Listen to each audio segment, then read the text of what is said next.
The Listening Gate presents A Christmas Carol by Charles Dickens, read by Kimberly Adams. Preface.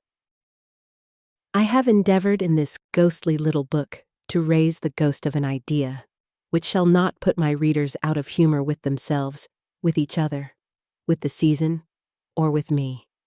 May it haunt their houses pleasantly, and no one wish to lay it. Their faithful friend and servant, Charles Dickens, December 1843. Stave 1. Marley's Ghost. Marley was dead, to begin with. There is no doubt whatever about that. The register of his burial was signed by the clergyman, the clerk, the undertaker, and the chief mourner. Scrooge signed it, and Scrooge's name was good upon change for anything he chose to put his hand to. Old Marley was as dead as a doornail. Mind, I don't mean to say that I know, of my own knowledge, what there is particularly dead about a doornail. I might have been inclined, myself, to regard a coffin nail as the deadest piece of ironmongery in the trade. But the wisdom of our ancestors is in the simile, and my unhallowed hands shall not disturb it, or the country's done for. You will therefore permit me to repeat, emphatically, that Marley was as dead as a doornail. Scrooge knew he was dead? Of course he did. How could it be otherwise? Scrooge and he were partners for, I don't know how many years. Scrooge was his sole executor, his sole administrator, his sole assign, his sole residuary legatee, his sole friend, and sole mourner. And even Scrooge was not so dreadfully cut up by the sad event, but that he was an excellent man of business on the very day of the funeral, and solemnized it with an undoubted bargain. The mention of Marley's funeral brings me back to the point I started from. There is no doubt that Marley was dead. This must be distinctly understood, or nothing wonderful can come of the story I am going to relate. If we were not perfectly convinced that Hamlet's father died before the play began, there would be nothing more remarkable in his taking a stroll at night, in an easterly wind, upon his own ramparts, than there would be in any other middle-aged gentleman rashly turning out after dark in a breezy spot, say St. Paul's churchyard, for instance, literally to astonish his son's weak mind. Scrooge never painted out old Marley's name. There it stood, years afterwards, above the warehouse door. Scrooge and Marley. The firm was known as Scrooge and Marley. Sometimes people new to the business called Scrooge, and sometimes Marley, but he answered to both names. It was all the same to him. Oh! But he was a tight-fisted hand at the grindstone, Scrooge, a squeezing, wrenching, grasping, scraping, clutching, covetous old sinner, hard and sharp as flint, from which no steel had ever struck out generous fire, secret and self-contained and solitary as an oyster. The cold within him froze his old features, nipped his pointed nose, shriveled his cheek, stiffened his gait, made his eyes red, his thin lips blue, and spoke out shrewdly in his grating voice. A frosty rime was on his head and on his eyebrows and his wiry chin. He carried his own low temperature always about with him. He iced his office in the dog days and didn't thaw it 1 degree at Christmas. External heat and cold had little influence on Scrooge. No warmth could warm, no wintry weather chill him. No wind that blew was bitterer than he. No falling snow was more intent upon its purpose. No pelting rain less open to entreaty. Foul weather didn't know where to have him.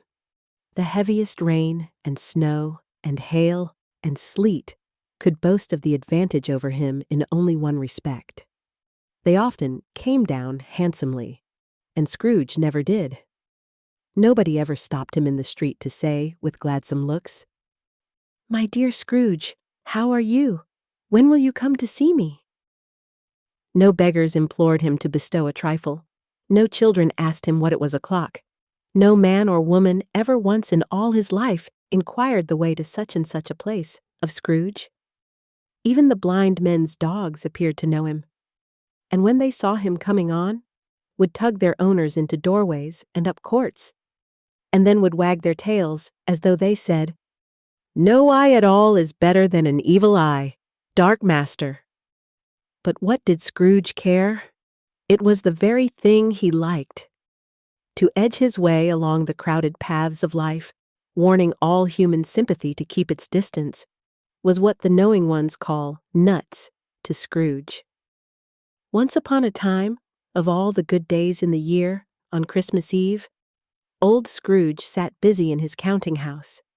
It was cold, bleak, biting weather, foggy withal, and he could hear the people in the court outside go wheezing up and down, beating their hands upon their breasts and stamping their feet upon the pavement stones to warm them.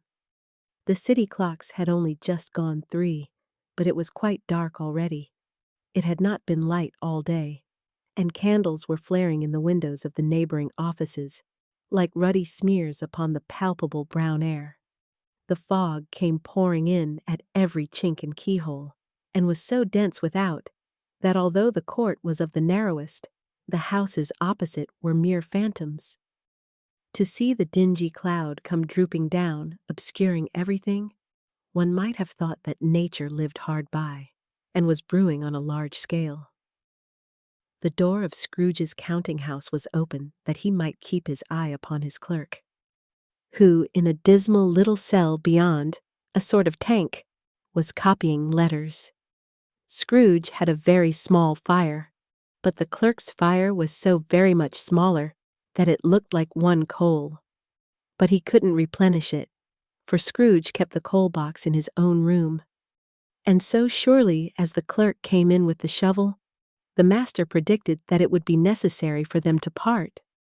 Wherefore the clerk put on his white comforter and tried to warm himself at the candle, in which effort, not being a man of a strong imagination, he failed. "A Merry Christmas, Uncle! God save you!" cried a cheerful voice. It was the voice of Scrooge's nephew, who came upon him so quickly that this was the first intimation he had of his approach. "Bah!" said Scrooge. "Humbug!" He had so heated himself with rapid walking in the fog and frost, this nephew of Scrooge's, that he was all in a glow. His face was ruddy and handsome, his eyes sparkled, and his breath smoked again. "Christmas a humbug, Uncle," said Scrooge's nephew. "You don't mean that, I am sure?" "I do," said Scrooge. "Merry Christmas. What right have you to be merry? What reason have you to be merry? You're poor enough." "Come then," returned the nephew gaily. "What right have you to be dismal? What reason have you to be morose? You're rich enough." Scrooge, having no better answer ready on the spur of the moment, said, "Bah!" again, and followed it up with humbug. "Don't be cross, Uncle," said the nephew. "What else can I be?" returned the uncle, "when I live in such a world of fools as this? Merry Christmas! Out upon Merry Christmas! What's Christmas time to you but a time for paying bills without money? A time for finding yourself a year older, but not an hour richer. A time for balancing your books and having every item in 'em through a round dozen of months presented dead against you? If I could work my will," said Scrooge indignantly, "every idiot who goes about with Merry Christmas on his lips should be boiled with his own pudding and buried with a stake of holly through his heart. He should." "Uncle!" pleaded the nephew. "Nephew!" returned the uncle sternly. "Keep Christmas in your own way, and let me keep it in mine." "Keep it!" repeated Scrooge's nephew. "But you don't keep it." "Let me leave it alone, then," said Scrooge. "Much good may it do you. Much good it has ever done you." "There are many things from which I might have derived good, by which I have not profited, I dare say," returned the nephew. "Christmas among the rest. But I am sure I have always thought of Christmas time, when it has come round, apart from the veneration due to its sacred name and origin, if anything belonging to it can be apart from that, as a good time. A kind, forgiving, charitable, pleasant time. The only time I know of, in the long calendar of the year, when men and women seem by one consent to open their shut-up hearts freely and to think of people below them as if they really were fellow passengers to the grave and not another race of creatures bound on other journeys. And therefore, uncle, though it has never put a scrap of gold or silver in my pocket, I believe that it has done me good and will do me good. And I say, God bless it. The clerk in the tank involuntarily applauded.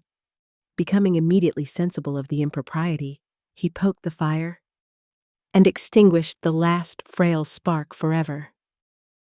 "Let me hear another sound from you," said Scrooge, "and you'll keep your Christmas by losing your situation.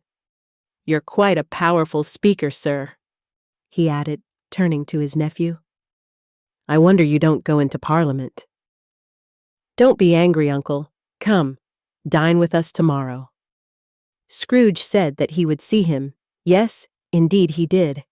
He went the whole length of the expression and said that he would see him in that extremity first. "But why?" cried Scrooge's nephew. "Why?" "Why did you get married?" said Scrooge. "Because I fell in love." "Because you fell in love," growled Scrooge, as if that were the only one thing in the world more ridiculous than a Merry Christmas. "Good afternoon." "Nay, uncle, but you never came to see me before that happened." "Why give it as a reason for not coming now?" "Good afternoon," said Scrooge. "I want nothing from you. I ask nothing of you. Why cannot we be friends?" "Good afternoon," said Scrooge. "I am sorry with all my heart to find you so resolute. We have never had any quarrel, to which I have been a party. But I have made the trial in homage to Christmas, and I'll keep my Christmas humor to the last. So a Merry Christmas, uncle." "Good afternoon," said Scrooge, "and a Happy New Year." "Good afternoon," said Scrooge. His nephew left the room without an angry word, notwithstanding. He stopped at the outer door to bestow the greetings of the season on the clerk, who, cold as he was warmer than Scrooge, for he returned them cordially. "There's another fellow," muttered Scrooge, who overheard him. "My clerk, with 15 shillings a week. And a wife and family, talking about a Merry Christmas. I'll retire to Bedlam." This lunatic, in letting Scrooge's nephew out, had let 2 other people in. They were portly gentlemen, pleasant to behold, and now stood, with their hats off, in Scrooge's office. They had books and papers in their hands, and bowed to him. "Scrooge and Marley's, I believe," said one of the gentlemen, referring to his list. "Have I the pleasure of addressing Mr. Scrooge, or Mr. Marley?" "Mr. Marley has been dead these 7 years," Scrooge replied. "He died 7 years ago, this very night. We have no doubt his liberality is well represented by his surviving partner," said the gentleman, presenting his credentials. It certainly was, for they had been 2 kindred spirits. At the ominous word liberality, Scrooge frowned and shook his head, and handed the credentials back. "At this festive season of the year, Mr. Scrooge," said the gentleman, taking up a pen, "it is more than usually desirable that we should make some slight provision for the poor and destitute who suffer greatly at the present time. Many thousands are in want of common necessaries. Hundreds of thousands are in want of common comforts, sir." "Are there no prisons?" asked Scrooge. "Plenty of prisons," said the gentleman, laying down the pen again. "And the union workhouses?" demanded Scrooge. "Are they still in operation?" "They are. Still," returned the gentleman. "I wish I could say they were not." "The treadmill and the poor law are in full vigor, then," said Scrooge. "Both very busy, sir." "Oh, I was afraid, from what you said at first, that something had occurred to stop them in their useful course," said Scrooge. "I'm very glad to hear it. under the impression that they scarcely furnish Christian cheer of mind or body to the multitude, returned the gentleman. A few of us are endeavoring to raise a fund to buy the poor some meat and drink, and means of warmth. We choose this time because it is a time of all others when want is keenly felt and abundance rejoices. What shall I put you down for? Nothing, Scrooge replied. You wish to be anonymous? I wish to be left alone, said Scrooge. Since you ask me what I wish, gentlemen, that is my answer. I don't make merry myself at Christmas, and I can't afford to make idle people merry. I help to support the establishments I have mentioned. They cost enough. And those who are badly off must go there. Many can't go there, and many would rather die. If they would rather die, said Scrooge, they had better do it and decrease the surplus population. Besides, excuse me, I don't know that. But you might know it, observed the gentleman. It's not my business, Scrooge returned. It's enough for a man to understand his own business and not to interfere with other people's. Mine occupies me constantly. Good afternoon, gentlemen. Seeing clearly that it would be useless to pursue their point, the gentleman withdrew. Scrooge resumed his labors with an improved opinion of himself, and in a more facetious temper than was usual with him. Meanwhile the fog and darkness thickened so that people ran about with flaring links, proffering their services to go before horses and carriages, and conduct them on their way. The ancient tower of a church, whose gruff old bell was always peeping slyly down at Scrooge out of a Gothic window in the wall, became invisible and struck the hours and quarters in the clouds, with tremulous vibrations afterwards, as if its teeth were chattering in its frozen head up there. The cold became intense. In the main street, at the corner of the court, some laborers were repairing the gas pipes and had lighted a great fire in a brazier, round which a party of ragged men and boys were gathered, warming their hands and winking their eyes before the blaze in rapture. The water plug being left in solitude, its overflowings sullenly congealed and turned to misanthropic ice. The brightness of the shops where holly sprigs and berries crackled in the lamp heat of the windows made pale faces ruddy as they passed. Poulterers' and grocers' trades became a splendid joke, a glorious pageant, with which it was next to impossible to believe that such dull principles as bargain and sale had anything to do. The Lord Mayor, in the stronghold of the mighty mansion house, gave orders to his 50 cooks and butlers to keep Christmas as a Lord Mayor's household should, and even the little tailor, whom he had fined 5 shillings on the previous Monday for being drunk and bloodthirsty in the streets, stirred up tomorrow's pudding in his garret, while his lean wife and the baby sallied out to buy the beef, foggier yet and colder, piercing, searching, biting cold. If the good St. Dunstan had but nipped the evil spirit's nose with a touch of such weather as that, instead of using his familiar weapons, then indeed he would have roared to lusty purpose. The owner of one scant young nose, gnawed and mumbled by the hungry cold as bones are gnawed by dogs, stooped down at Scrooge's keyhole to regale him with a Christmas carol. But at the first sound of "God bless you, merry gentlemen, may nothing you dismay," Scrooge seized the ruler with such energy of action that the singer fled in terror, leaving the keyhole to the fog and even more congenial frost. At length, the hour of shutting up the counting-house arrived. With an ill will, Scrooge dismounted from his stool and tacitly admitted the fact to the expectant clerk in the tank, who instantly snuffed his candle out and put on his hat. "You'll want all day tomorrow, I suppose," said Scrooge.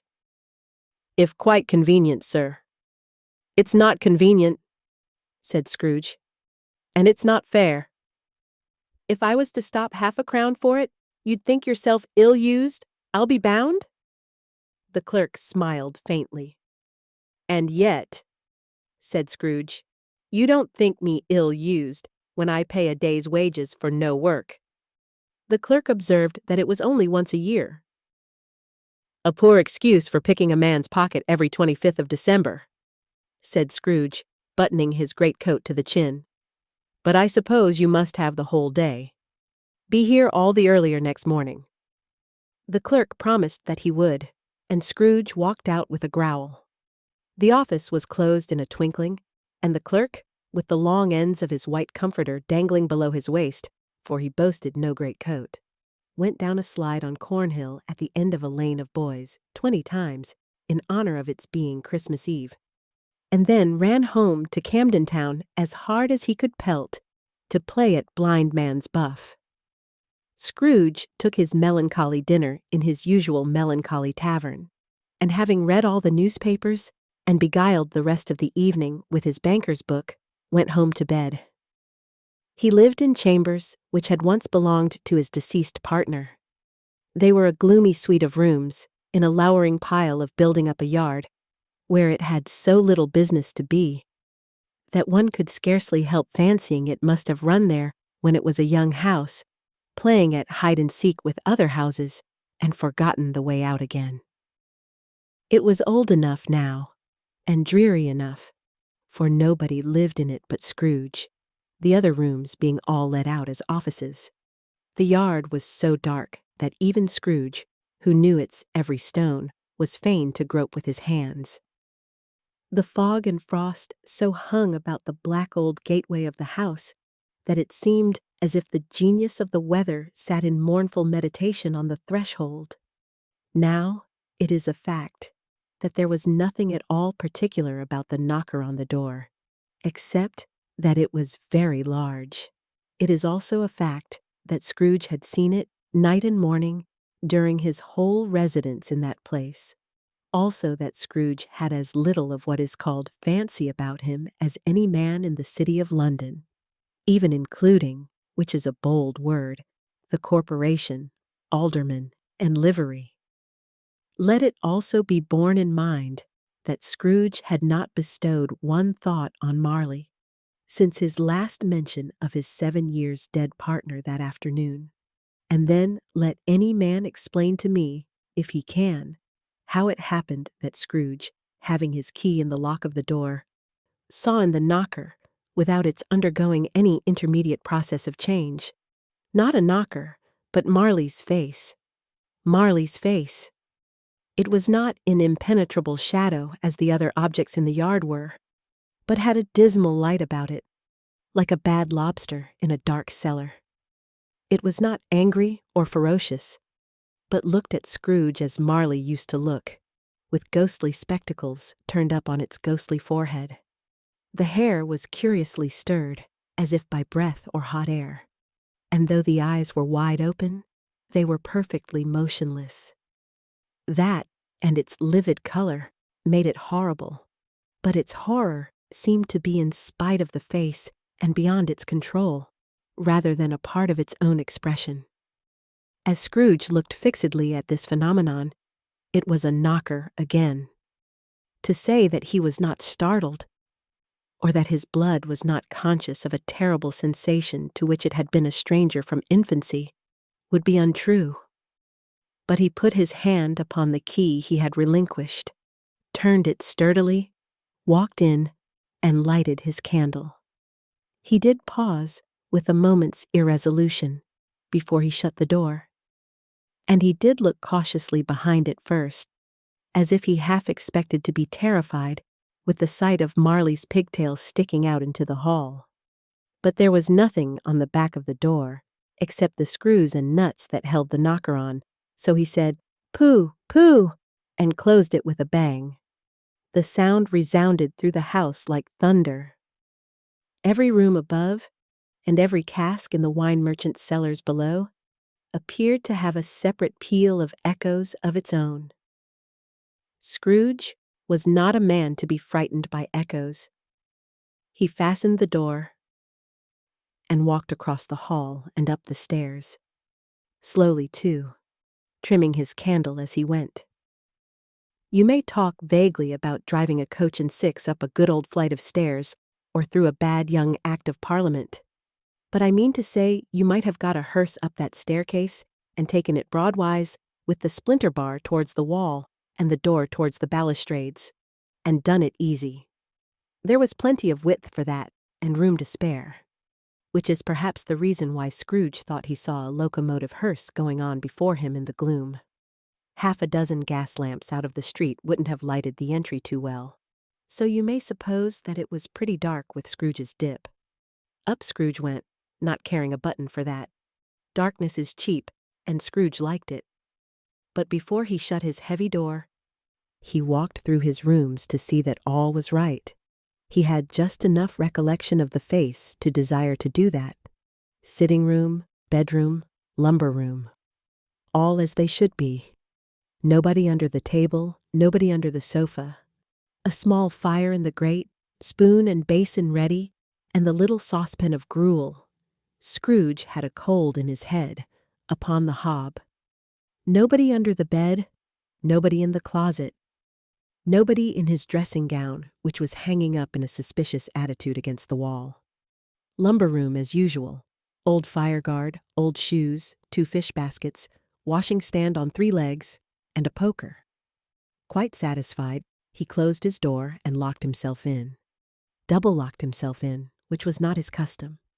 Thus secured against surprise, he took off his cravat, put on his dressing gown and slippers and his nightcap, and sat down before the fire to take his gruel.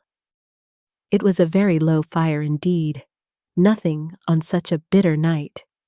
He was obliged to sit close to it and brood over it before he could extract the least sensation of warmth from such a handful of fuel. The fireplace was an old one, built by some Dutch merchant long ago and paved all round with quaint Dutch tiles, designed to illustrate the scriptures. There were Cains and Abels, Pharaoh's daughters, queens of Sheba, angelic messengers descending through the air on clouds like featherbeds, Abrahams, Belshazzars, apostles putting off to sea in butterboats, hundreds of figures to attract his thoughts. And yet that face of Marley, 7 years dead, came like the ancient prophet's rod, and swallowed up the whole. If each smooth tile had been a blanket first, with power to shape some picture on its surface from the disjointed fragments of his thoughts, there would have been a copy of old Marley's head on everyone. "Humbug," said Scrooge, and walked across the room. After several turns, he sat down again. As he threw his head back in the chair, his glance happened to rest upon a bell, a disused bell, that hung in the room and communicated for some purpose now forgotten with a chamber in the highest story of the building. It was with great astonishment and with a strange, inexplicable dread that as he looked, he saw this bell begin to swing.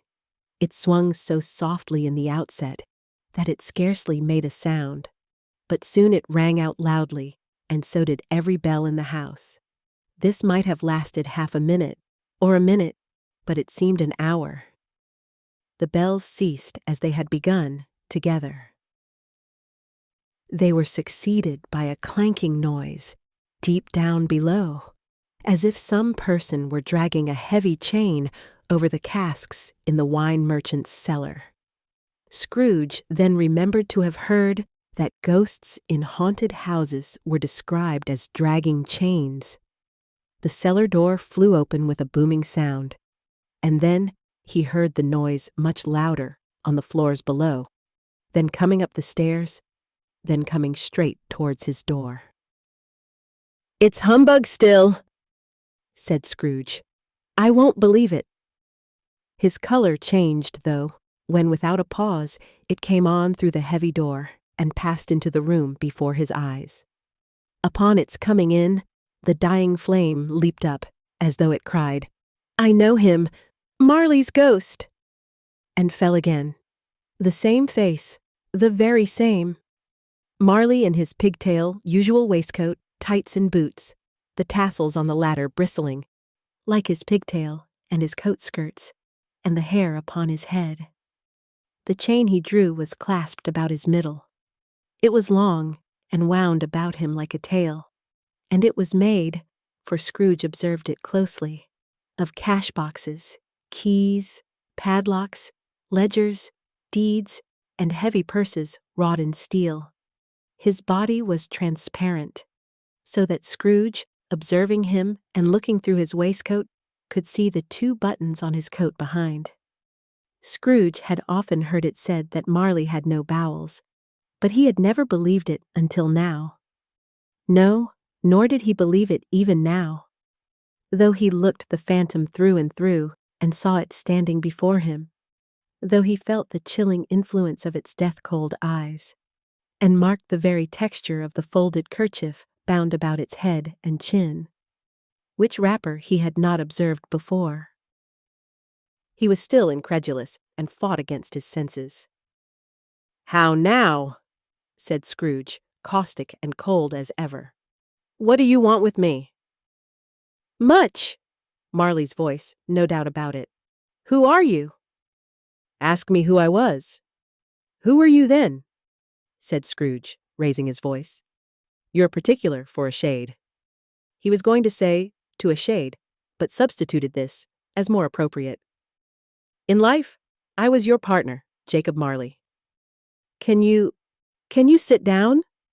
asked Scrooge, looking doubtfully at him. "I can." "Do it then."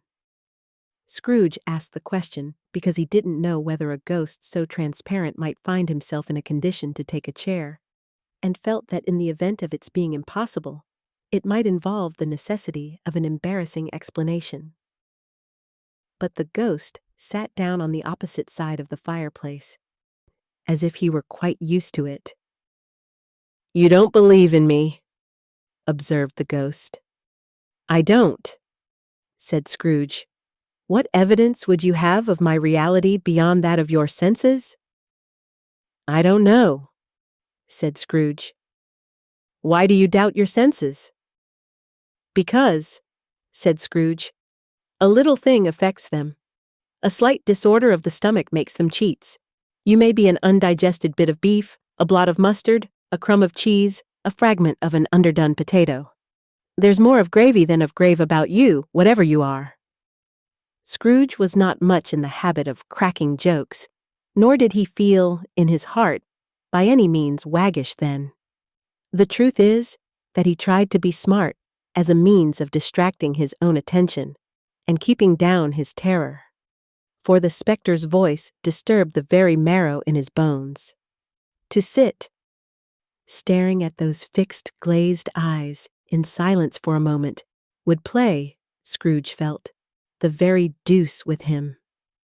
There was something very awful, too, in the spectre's being provided with an infernal atmosphere of its own.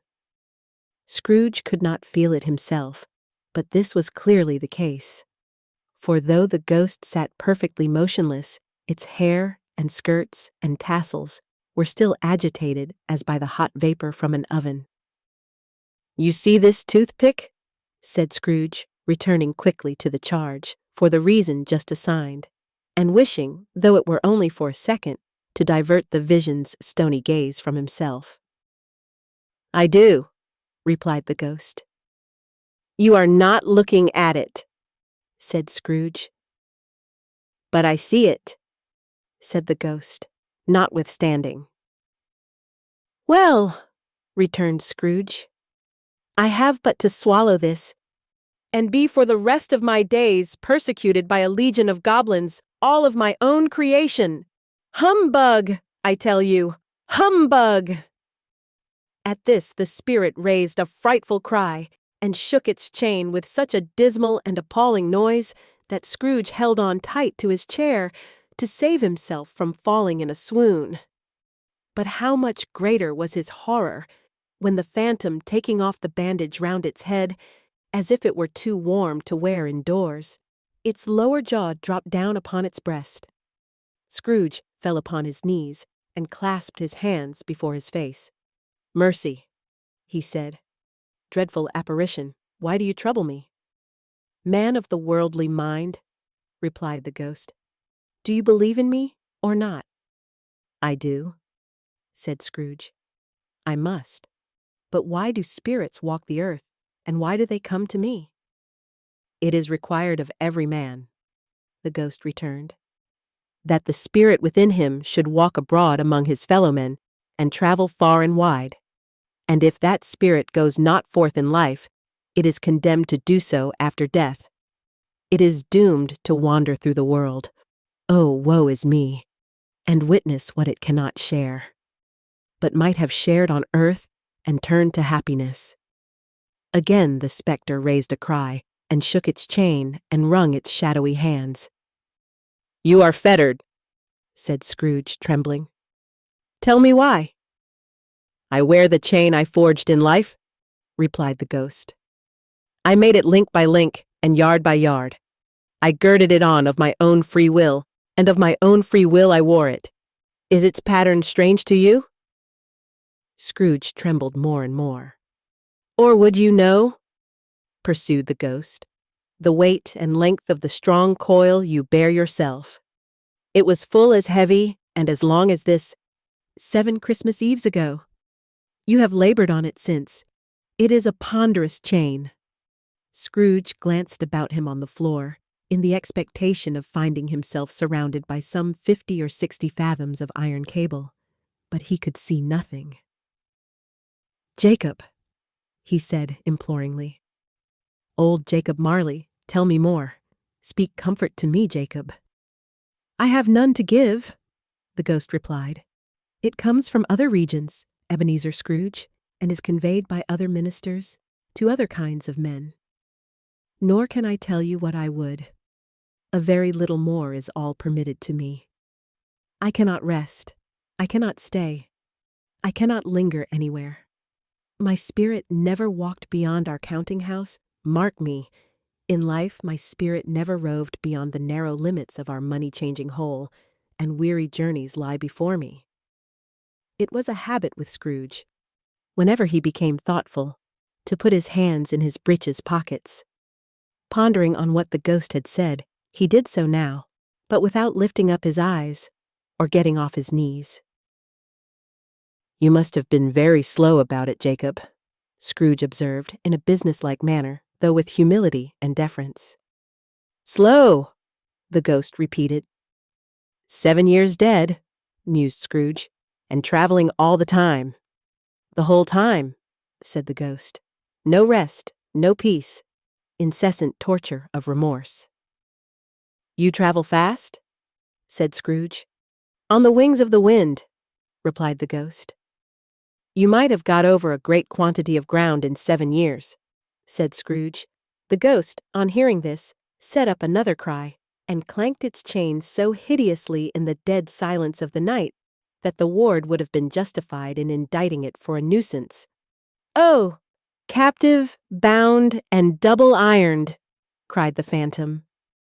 "Not to know that ages of incessant labor by immortal creatures, for this earth must pass into eternity before the good of which it is susceptible is all developed. Not to know that any Christian spirit working kindly in its little sphere, whatever it may be, will find its mortal life too short for its vast means of usefulness. Not to know that no space of regret can make amends for one life's opportunity misused. Yet such was I. Oh, such was I."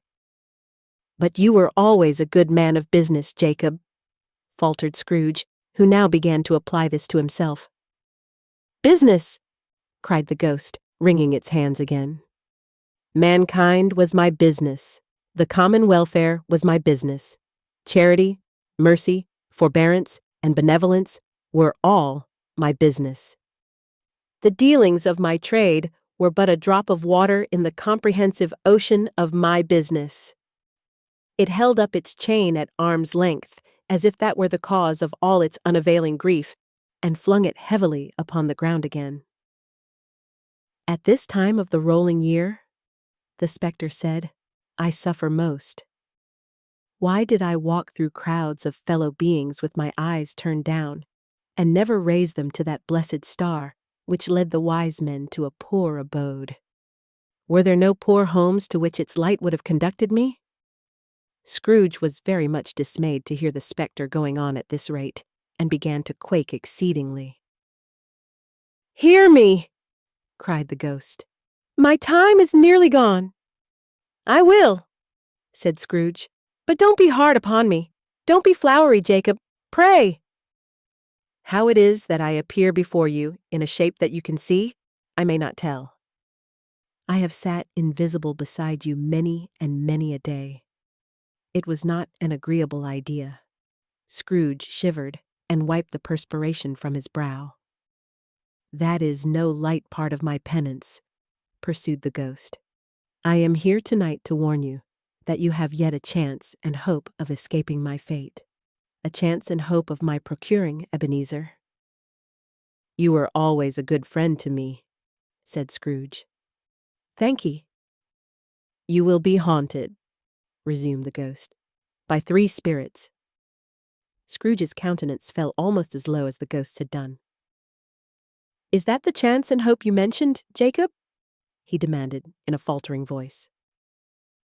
"It is." I think I'd rather not," said Scrooge. "Without their visits," said the ghost, "you cannot hope to shun the path I tread. Expect the first tomorrow, when the bell tolls 1. Couldn't I take 'em all at once?" "And have it over, Jacob?" hinted Scrooge. "Expect the second on the next night at the same hour. The third upon the next night, when the last stroke of 12 has ceased to vibrate. Look to see me no more, and look that, for your own sake, you remember what has passed between us." When it had said these words, the spectre took its wrapper from the table and bound it round its head, as before. Scrooge knew this by the smart sound its teeth made when the jaws were brought together by the bandage. He ventured to raise his eyes again and found his supernatural visitor confronting him in an erect attitude, with its chain wound over and about its arm.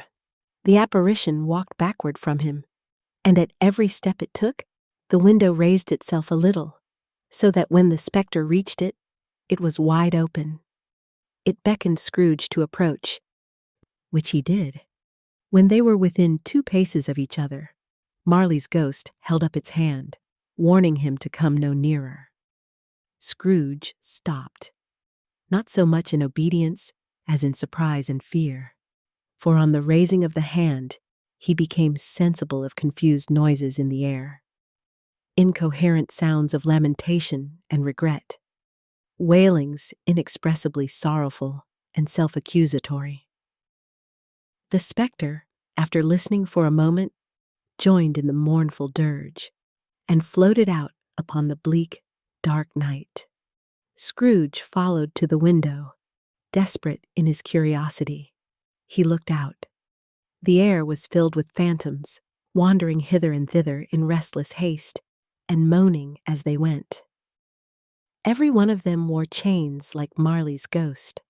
Some few, they might be guilty governments, were linked together. None were free. Many had been personally known to Scrooge in their lives. He had been quite familiar with one old ghost, in a white waistcoat, with a monstrous iron safe attached to its ankle, who cried piteously at being unable to assist a wretched woman with an infant, whom it saw below, upon a doorstep. The misery with them all was, clearly, that they sought to interfere for good in human matters and had lost the power forever. Whether these creatures faded into mist or mist enshrouded them, he could not tell. But they and their spirit voices faded together, and the night became as it had been when he walked home. Scrooge closed the window and examined the door by which the ghost had entered. It was double locked, as he had locked it with his own hands, and the bolts were undisturbed. He tried to say, "Humbug," but stopped at the first syllable.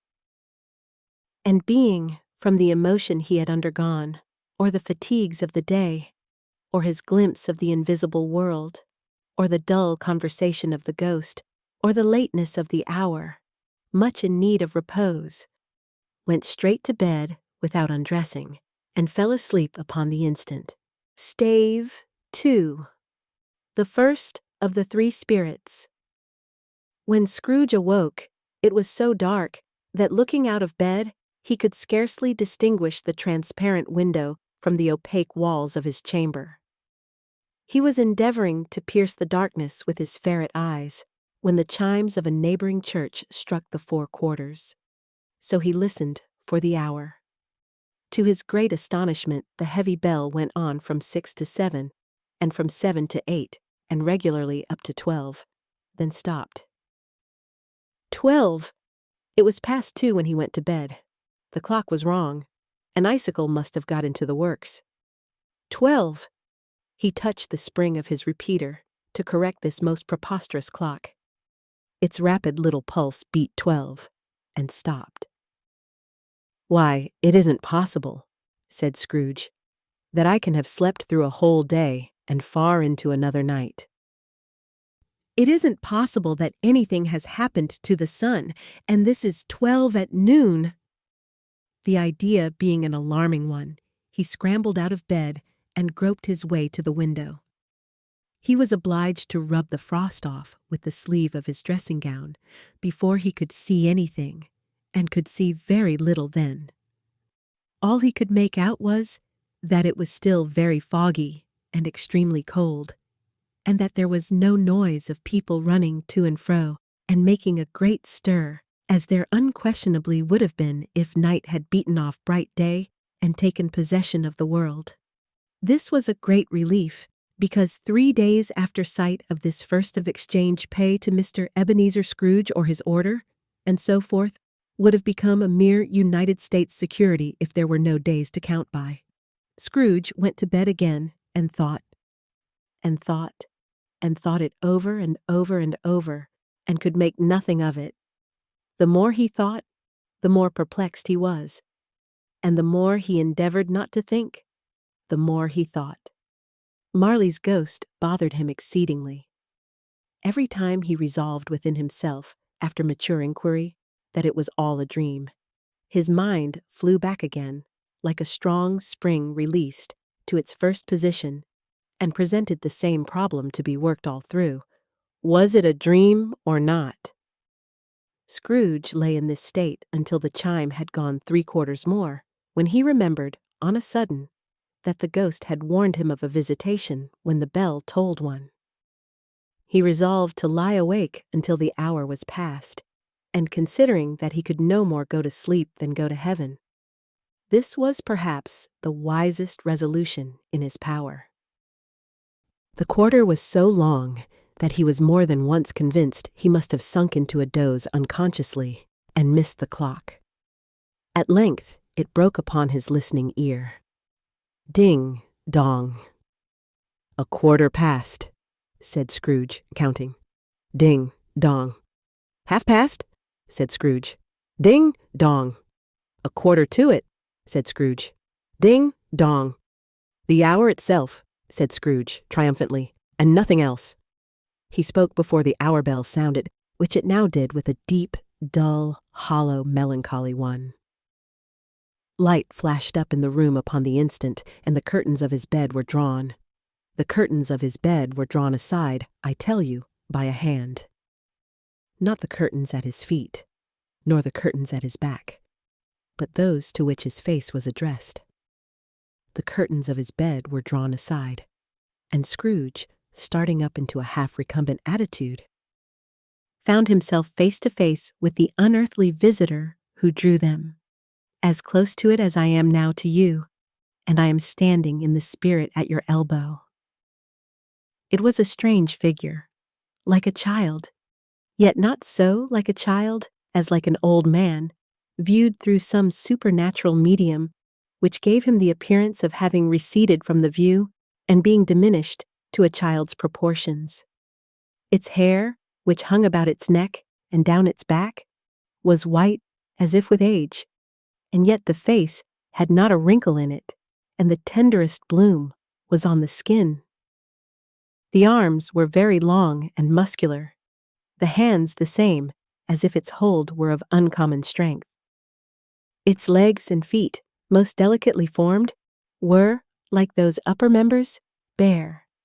It wore a tunic of the purest white, and round its waist was bound a lustrous belt, the sheen of which was beautiful. It held a branch of fresh green holly in its hand, and, in singular contradiction of that wintry emblem, had its dress trimmed with summer flowers. But the strangest thing about it was that from the crown of its head there sprung a bright, clear jet of light, by which all this was visible, and which was doubtless the occasion of its using, in its duller moments, a great extinguisher for a cap, which it now held under its arm. Even this, though, when Scrooge looked at it with increasing steadiness, was not its strangest quality. For as its belt sparkled and glittered now in one part and now in another, and what was light one instant, at another time was dark, so the figure itself fluctuated in its distinctness, being now a thing with one arm, now with one leg, now with 20 legs, now a pair of legs without a head, now a head without a body, of which dissolving parts no outline would be visible in the dense gloom wherein they melted away. And in the very wonder of this, it would be itself again, distinct and clear as ever. "Are you the spirit, sir, whose coming was foretold to me?" asked Scrooge.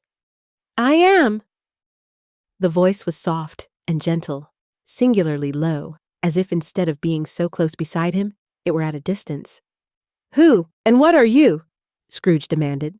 "I am the ghost of Christmas past." "Long past?" inquired Scrooge, observant of its dwarfish stature. "No, your past." Perhaps Scrooge could not have told anybody why, if anybody could have asked him, but he had a special desire to see the spirit in his cap, and begged him to be covered. "What?" exclaimed the ghost. "Would you so soon put out with worldly hands the light I give? Is it not enough that you are one of those whose passions made this cap, and force me through whole trains of years to wear it low upon my brow?" Scrooge reverently disclaimed all intention to offend or any knowledge of having wilfully bonneted the spirit at any period of his life. He then made bold to inquire what business brought him there. "Your welfare," said the ghost. Scrooge expressed himself much obliged, but could not help thinking that a night of unbroken rest would have been more conducive to that end. The spirit must have heard him thinking, for it said immediately, "Your reclamation, then. Take heed." It put out its strong hand as it spoke, and clasped him gently by the arm. "Rise, and walk with me."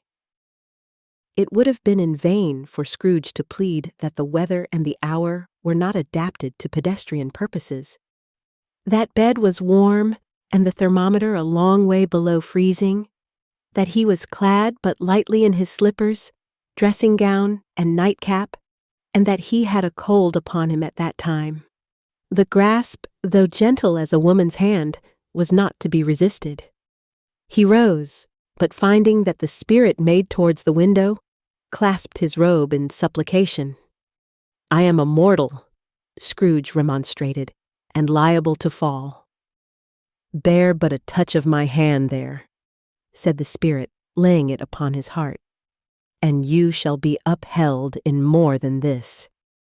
As the words were spoken, they passed through the wall and stood upon an open country road with fields on either hand. The city had entirely vanished. Not a vestige of it was to be seen. The darkness and the mist had vanished with it, for it was a clear, cold winter day, with snow upon the ground. "Good heaven!" said Scrooge, clasping his hands together as he looked about him. "I was bred in this place. I was a boy here." The spirit gazed upon him mildly. Its gentle touch, though it had been light and instantaneous, appeared still present to the old man's sense of feeling. He was conscious of 1,000 odors floating in the air, each one connected with 1,000 thoughts, and hopes, and joys, and cares long, long forgotten. "Your lip is trembling," said the ghost. "And what is that upon your cheek?" Scrooge muttered, with an unusual catching in his voice, that it was a pimple, and begged the ghost to lead him where he would. "You recollect the way?" inquired the spirit. "Remember it!" cried Scrooge with fervor. "I could walk it blindfold." "Strange to have forgotten it for so many years," observed the ghost. "Let us go on." They walked along the road, Scrooge recognizing every gate and post and tree, until a little market town appeared in the distance, with its bridge, its church, and winding river. Some shaggy ponies now were seen trotting towards them with boys upon their backs, who called to other boys in country gigs and carts, driven by farmers. All these boys were in great spirits, and shouted to each other until the broad fields were so full of merry music that the crisp air laughed to hear it. "These are but shadows of the things that have been," said the ghost. "They have no consciousness of us." The jocund travelers came on, and as they came, Scrooge knew and named them every one. Why was he rejoiced beyond all bounds to see them? Why did his cold eye glisten and his heart leap up as they went past?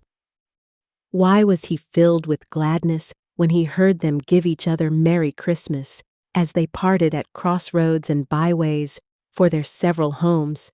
What was Merry Christmas to Scrooge, out upon Merry Christmas? What good had it ever done to him? "The school is not quite deserted," said the ghost. "A solitary child, neglected by his friends, is left there still." Scrooge said he knew it, and he sobbed. They left the high road by a well-remembered lane, and soon approached a mansion of dull red brick, with a little weathercock-surmounted cupola on the roof and a bell hanging in it. It was a large house, but one of broken fortunes, for the spacious offices were little used, their walls were damp and mossy, their windows broken, and their gates decayed. Fowls clucked and strutted in the stables. And the coach houses and sheds were overrun with grass.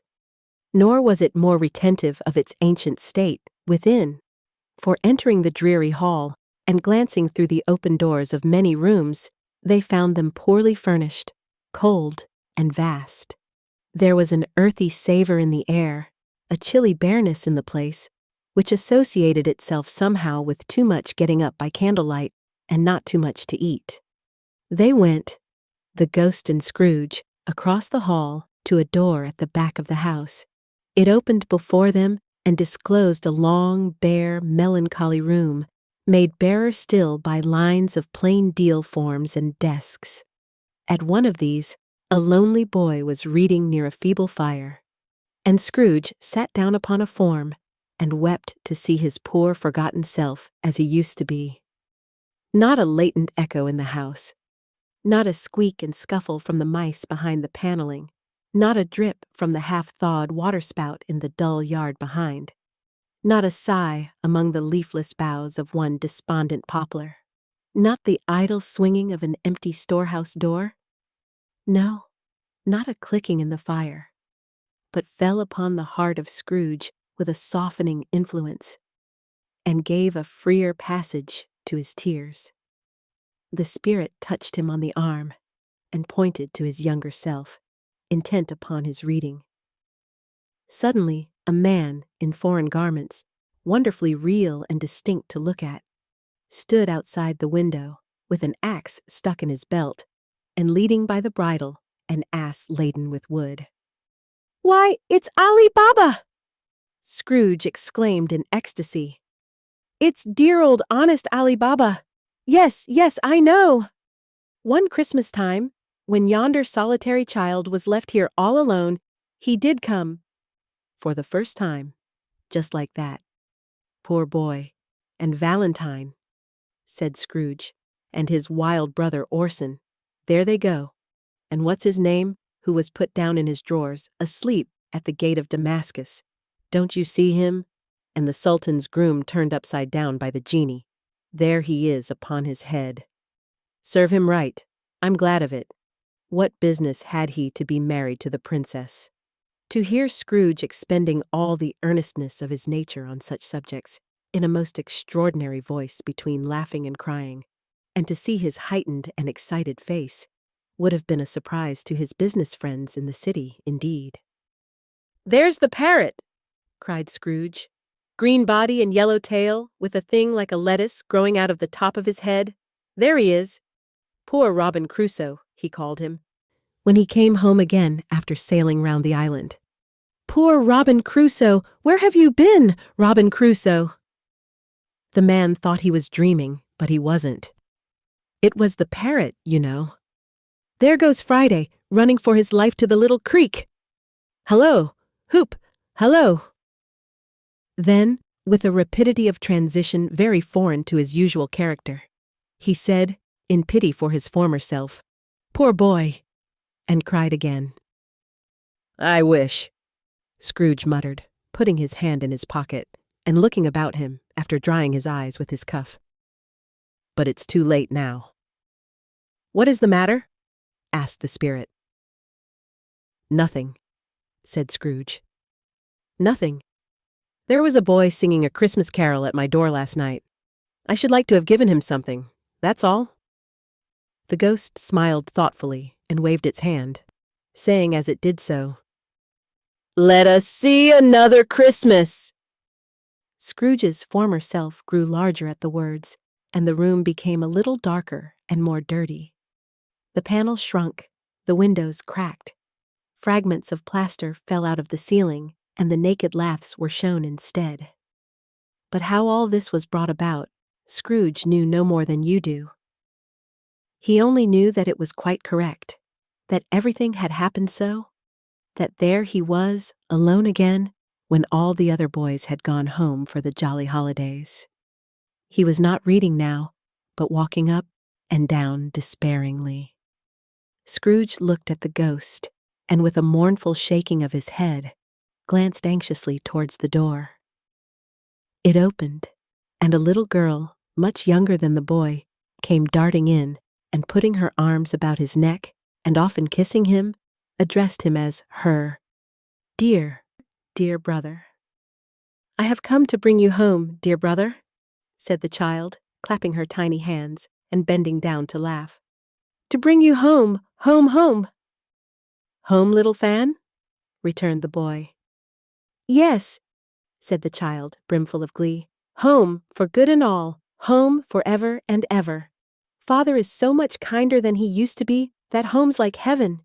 He spoke so gently to me one dear night when I was going to bed that I was not afraid to ask him once more if you might come home. And he said, 'Yes, you should,' and sent me in a coach to bring you. And you're to be a man," said the child, opening her eyes, "and are never to come back here.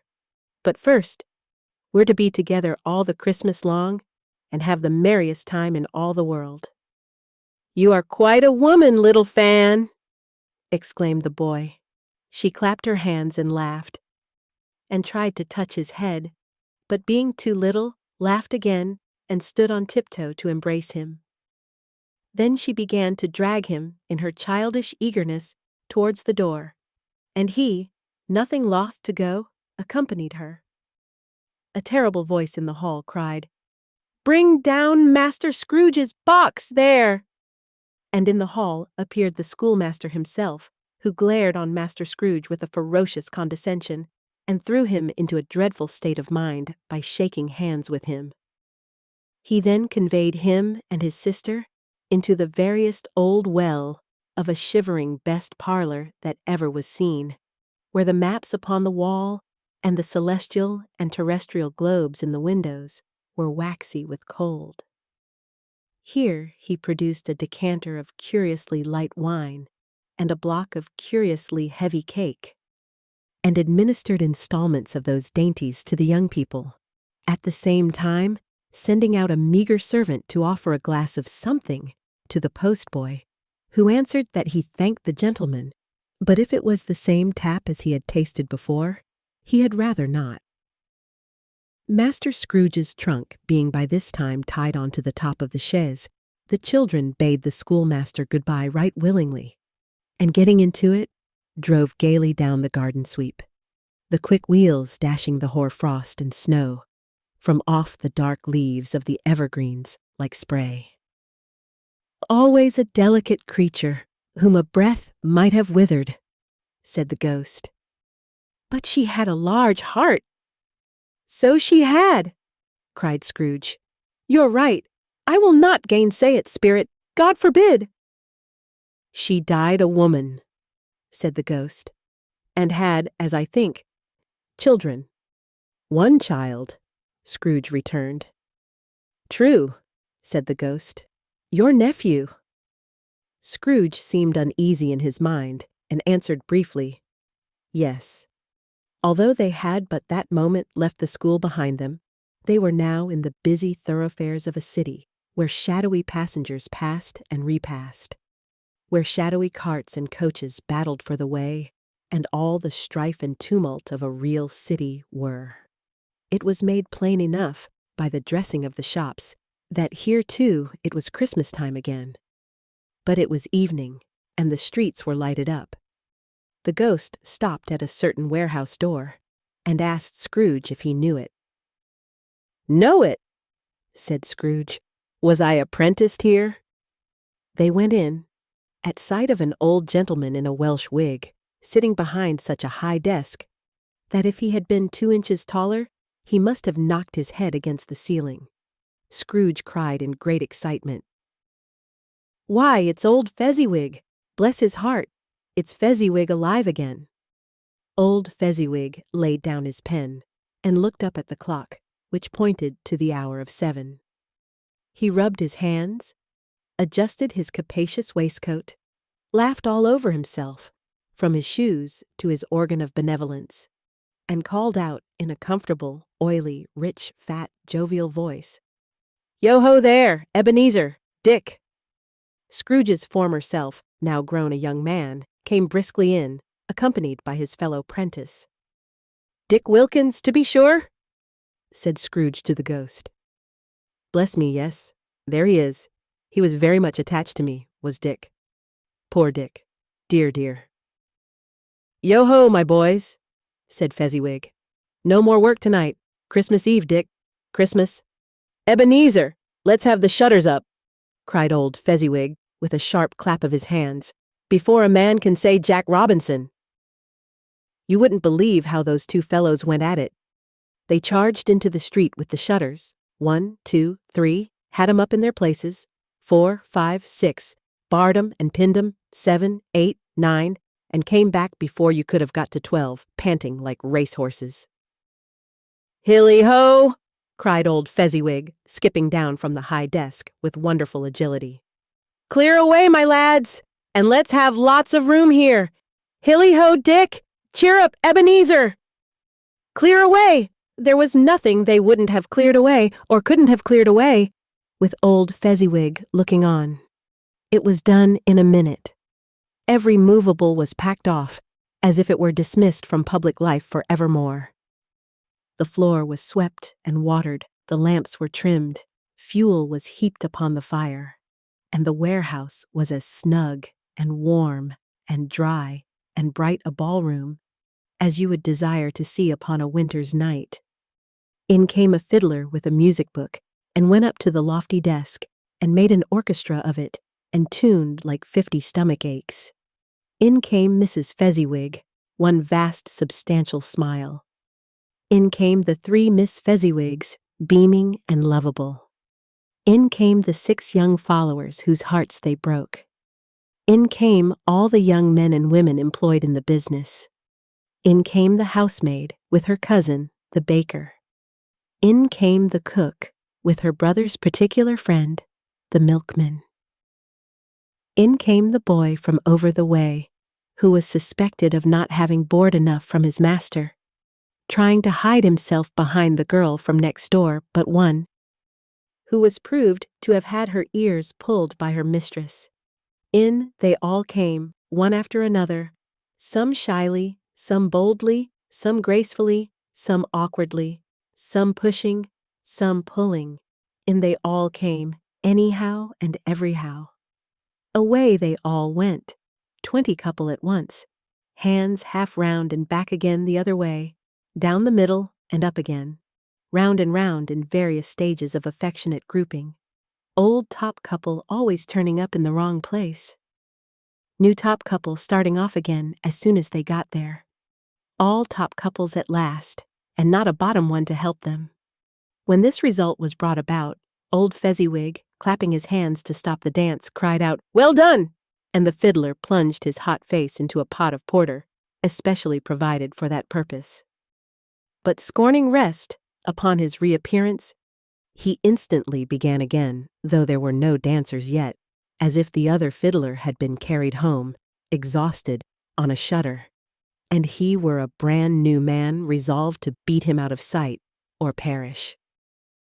There were more dances, and there were forfeits, and more dances, and there was cake, and there was negus, and there was a great piece of cold roast, and there was a great piece of cold boiled, and there were mince pies, and plenty of beer. But the great effect of the evening came after the roast and boiled, when the fiddler, an artful dog, mind, the sort of man who knew his business better than you or I could have told it him, struck up Sir Roger de Coverley. Then old Fezziwig stood out to dance with Mrs. Fezziwig. Top couple, too, with a good stiff piece of work cut out for them, 3 or 4 and 20 pair of partners. People who were not to be trifled with. People who would dance and had no notion of walking. But if they had been twice as many, 4 times, old Fezziwig would have been a match for them, and so would Mrs. Fezziwig. As to her, she was worthy to be his partner in every sense of the term. If that's not high praise, tell me higher, and I'll use it. A positive light appeared to issue from Fezziwig's calves. They shone in every part of the dance like moons. You couldn't have predicted, at any given time, what would have become of them next.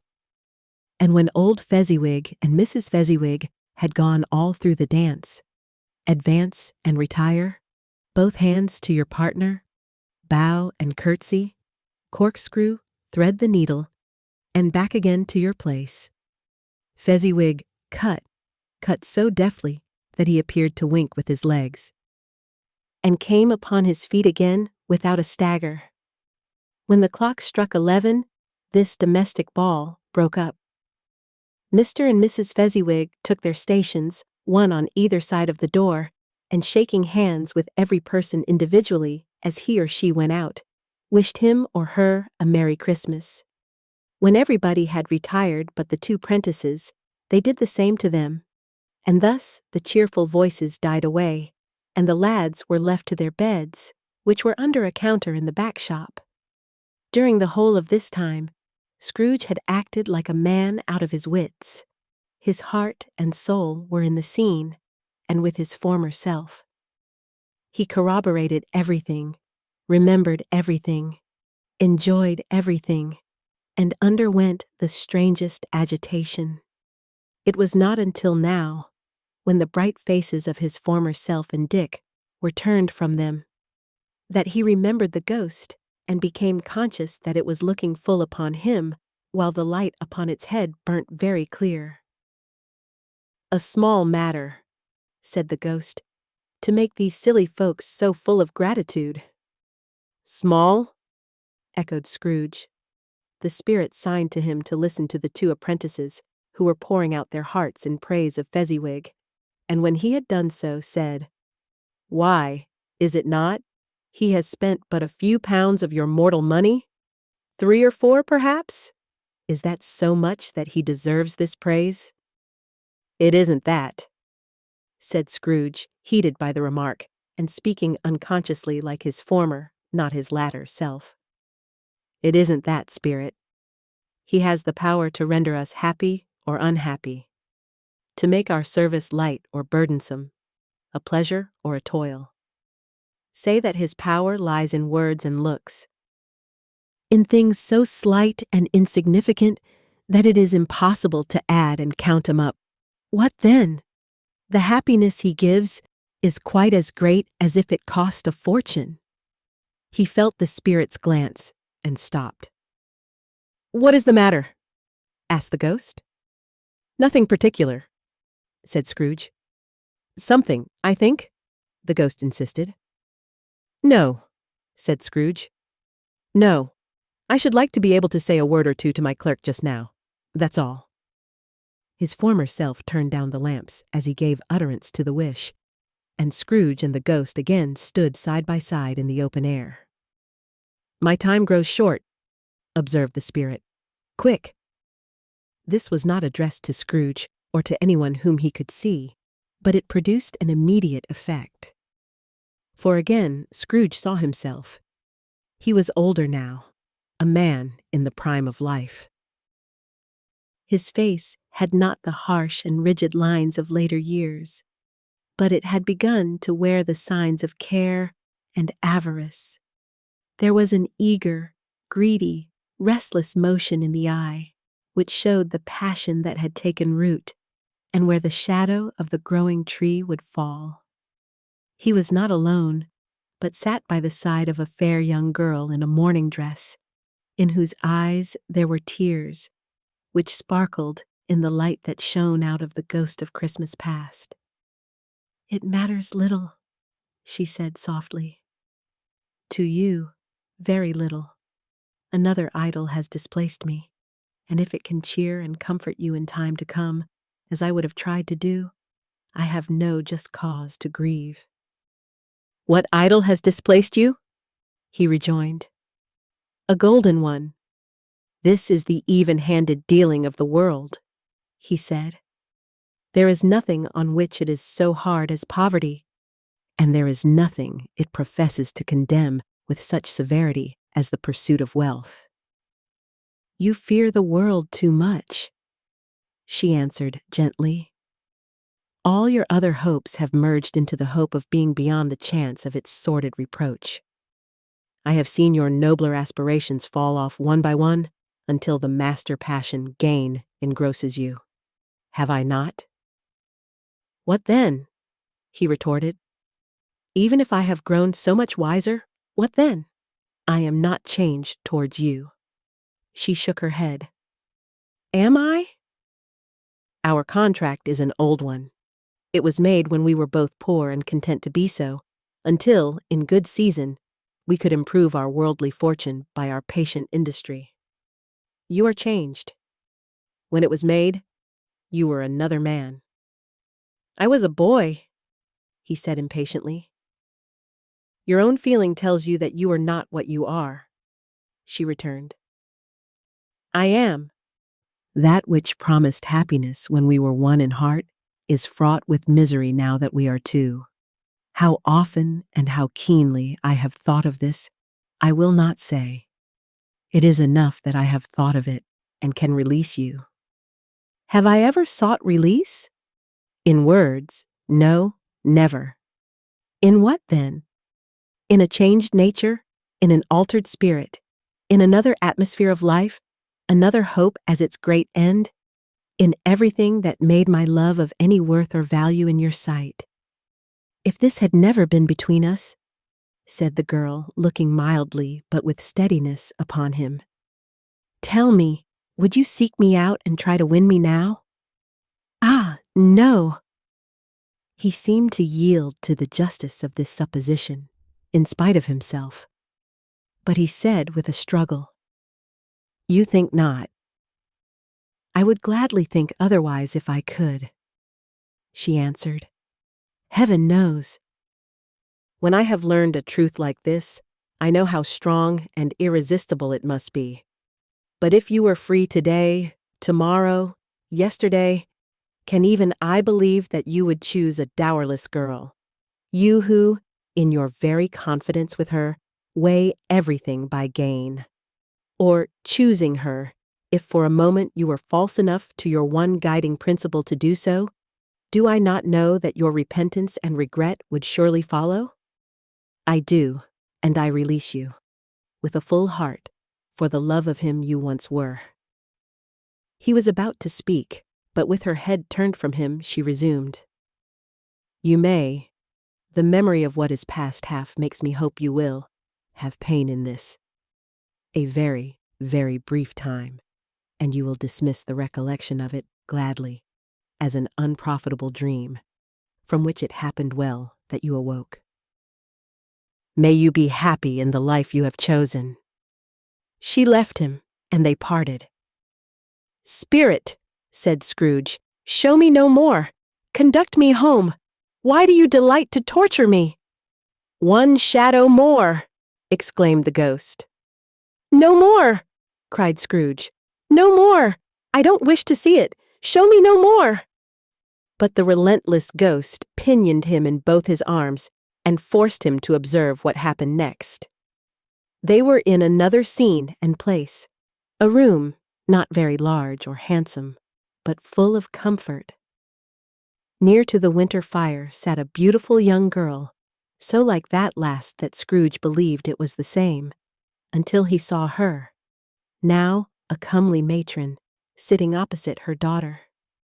The noise in this room was perfectly tumultuous, for there were more children there than Scrooge in his agitated state of mind could count, and, unlike the celebrated herd in the poem, they were not 40 children conducting themselves like one, but every child was conducting itself like 40. The consequences were uproarious beyond belief, but no one seemed to care. On the contrary, the mother and daughter laughed heartily and enjoyed it very much, and the latter, soon beginning to mingle in the sports, got pillaged by the young brigands most ruthlessly. What would I not have given to be one of them? Though I never could have been so rude, no, I wouldn't for the wealth of all the world have crushed that braided hair and torn it down, and for the precious little shoe, I wouldn't have plucked it off, God bless my soul, to save my life. As to measuring her waist in sport, as they did, bold young brood, I couldn't have done it. I should have expected my arm to have grown round it for a punishment and never come straight again. And yet I should have dearly liked, I own, to have touched her lips, to have questioned her, that she might have opened them, to have looked upon the lashes of her downcast eyes and never raised a blush, to have let loose waves of hair, an inch of which would be a keepsake beyond price. In short, I should have liked, I do confess, to have had the lightest license of a child, and yet to have been man enough to know its value. But now a knocking at the door was heard, and such a rush immediately ensued that she with laughing face and plundered dress was borne towards it the center of a flushed and boisterous group, just in time to greet the father, who came home attended by a man laden with Christmas toys and presents.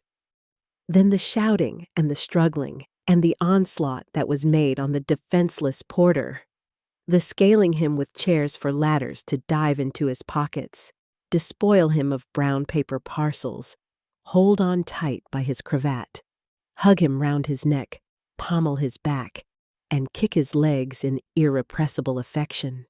The shouts of wonder and delight with which the development of every package was received. The terrible announcement that the baby had been taken in the act of putting a doll's frying pan into his mouth and was more than suspected of having swallowed a fictitious turkey glued on a wooden platter. The immense relief of finding this a false alarm, the joy and gratitude and ecstasy, they are all indescribable alike. It is enough that by degrees the children and their emotions got out of the parlor, and by one stair at a time, up to the top of the house, where they went to bed and so subsided. And now Scrooge looked on more attentively than ever, when the master of the house, having his daughter leaning fondly on him, sat down with her and her mother at his own fireside. And when he thought that such another creature, quite as graceful and as full of promise, might have called him father, and been a springtime in the haggard winter of his life, his sight grew very dim indeed. "Belle," said the husband, turning to his wife with a smile, "I saw an old friend of yours this afternoon." "Who was it?" "Guess." "How can I? Tut, don't I know?" she added in the same breath, laughing as he laughed. "Mr. Scrooge?" "Mr. Scrooge it was. I passed his office window, and as it was not shut up, and he had a candle inside, I could scarcely help seeing him. His partner lies upon the point of death, I hear, and there he sat alone. Quite alone in the world, I do believe. "Spirit," said Scrooge in a broken voice, "remove me from this place." "I told you these were shadows of the things that have been," said the ghost. "That they are what they are, do not blame me." "Remove me," Scrooge exclaimed. "I cannot bear it." He turned upon the ghost, and seeing that it looked upon him with a face in which in some strange way there were fragments of all the faces it had shown him, wrestled with it. "Leave me. Take me back. Haunt me no longer." In the struggle, if that can be called a struggle, in which the ghost with no visible resistance on its own part was undisturbed by any effort of its adversary, Scrooge observed that its light was burning high and bright. And dimly connecting that with its influence over him, he seized the extinguisher cap, and by a sudden action pressed it down upon its head. The spirit dropped beneath it, so that the extinguisher covered its whole form. But though Scrooge pressed it down with all his force, he could not hide the light, which streamed from under it in an unbroken flood upon the ground. He was conscious of being exhausted and overcome by an irresistible drowsiness, and further, of being in his own bedroom. He gave the cap a parting squeeze, in which his hand relaxed, and had barely time to reel to bed before he sank into a heavy sleep. Stave 3. The second of the three spirits. Awaking in the middle of a prodigiously tough snore, and sitting up in bed to get his thoughts together, Scrooge had no occasion to be told that the bell was again upon the stroke of 1. He felt that he was restored to consciousness in the right nick of time, for the especial purpose of holding a conference with the second messenger dispatched to him through Jacob Marley's intervention. But finding that he turned uncomfortably cold when he began to wonder which of his curtains this new spectre would draw back, he put them every one aside with his own hands, and lying down again, established a sharp lookout all round the bed. For he wished to challenge the spirit on the moment of its appearance, and did not wish to be taken by surprise and made nervous. Gentlemen of the free and easy sort, who plume themselves on being acquainted with a move or two, and being usually equal to the time of day, express the wide range of their capacity for adventure by observing that they are good for anything from pitch and toss to manslaughter, between which opposite extremes, no doubt, there lies a tolerably wide and comprehensive range of subjects. Without venturing for Scrooge quite as heartily as this, I don't mind calling on you to believe that he was ready for a good broad field of strange appearances, and that nothing between a baby and rhinoceros would have astonished him very much. Now, being prepared for almost anything, he was not by any means prepared for nothing, and consequently, when the bell struck 1 and no shape appeared, he was taken with a violent fit of trembling. 5 minutes, 10 minutes, a quarter of an hour went by, yet nothing came. All this time he lay upon his bed, the very core and center of a blaze of ruddy light, which streamed upon it when the clock proclaimed the hour, and which, being only light, was more alarming than a dozen ghosts, as he was powerless to make out what it meant or would be at, and was sometimes apprehensive that he might be at that very moment an interesting case of spontaneous combustion, without having the consolation of knowing it. At last, however, he began to think, as you or I would have thought at first, for it is always the person not in the predicament who knows what ought to have been done in it, and would unquestionably have done it too. At last, I say, he began to think that the source and secret of this ghostly light might be in the adjoining room, from whence. On further tracing it, it seemed to shine. This idea taking full possession of his mind, he got up softly and shuffled in his slippers to the door. The moment Scrooge's hand was on the lock, a strange voice called him by his name and bade him enter. He obeyed. It was his own room. There was no doubt about that, but it had undergone a surprising transformation. The walls and ceiling were so hung with living green that it looked a perfect grove, from every part of which bright gleaming berries glistened. The crisp leaves of holly, mistletoe, and ivy reflected back the light, as if so many little mirrors had been scattered there. And such a mighty blaze went roaring up the chimney, as that dull petrification of a hearth had never known in Scrooge's time, or Marley's, or for many and many a winter season gone. Heaped up on the floor, to form a kind of throne, were turkeys, geese, game, poultry, brawn, great joints of meat, sucking pigs, long wreaths of sausages, mince pies, plum puddings, barrels of oysters, red-hot chestnuts, cherry-cheeked apples, juicy oranges, luscious pears, immense twelfth cakes, and seething bowls of punch that made the chamber dim with their delicious steam. In easy state upon this couch there sat a jolly giant, glorious to see, who bore a glowing torch, in shape not unlike Plenty's horn, and held it up, high up, to shed its light on Scrooge as he came peeping round the door. "Come in," exclaimed the ghost. "Come in, and know me better, man."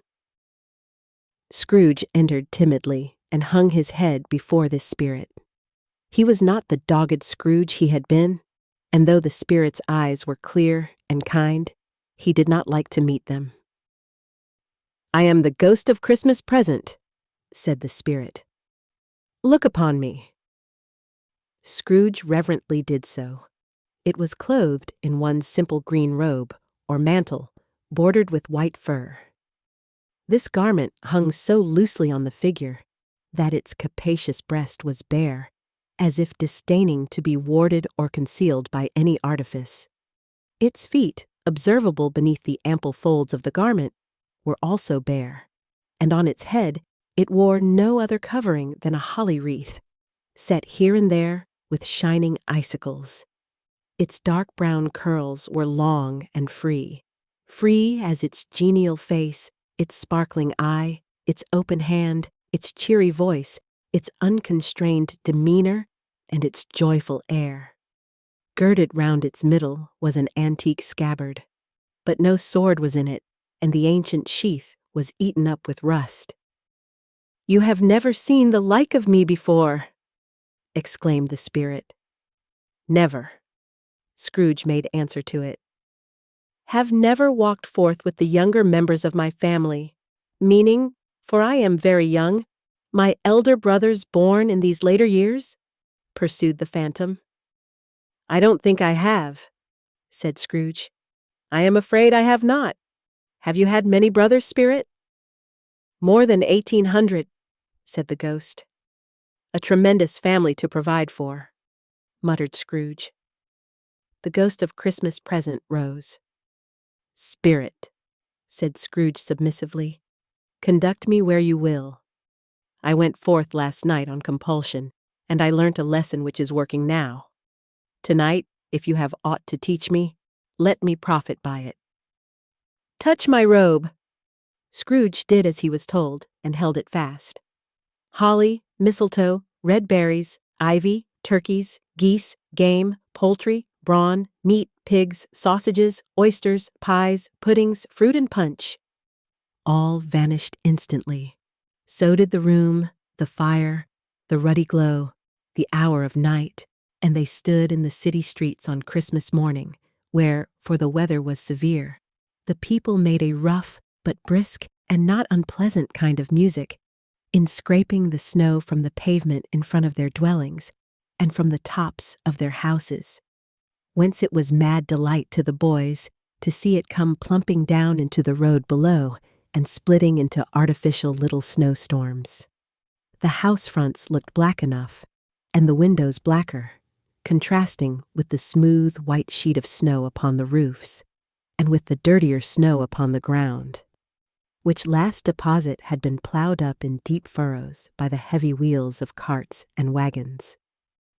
Furrows that crossed and recrossed each other hundreds of times where the great streets branched off, and made intricate channels hard to trace in the thick yellow mud and icy water. The sky was gloomy, and the shortest streets were choked up with a dingy mist, half-thawed, half-frozen, whose heavier particles descended in a shower of sooty atoms, as if all the chimneys in Great Britain had, by one consent, caught fire and were blazing away to their dear hearts' content. There was nothing very cheerful in the climate or the town, and yet was there an air of cheerfulness abroad that the clearest summer air and brightest summer sun might have endeavored to diffuse in vain. For the people who were shoveling away on the housetops were jovial and full of glee, calling out to one another from the parapets, and now and then exchanging a facetious snowball, better-natured missile far than many a wordy jest, laughing heartily if it went right, and not less heartily if it went wrong. The poulterers' shops were still half open, and the fruiterers were radiant in their glory. There were great, round, pot-bellied baskets of chestnuts, shaped like the waistcoats of jolly old gentlemen, lolling at the doors and tumbling out into the street in their apoplectic opulence. There were ruddy, brown-faced, broad-girthed Spanish onions, shining in the fatness of their growth like Spanish friars, and winking from their shelves in wanton slyness at the girls as they went by, and glanced demurely at the hung-up mistletoe. There were pears and apples, clustered high in blooming pyramids.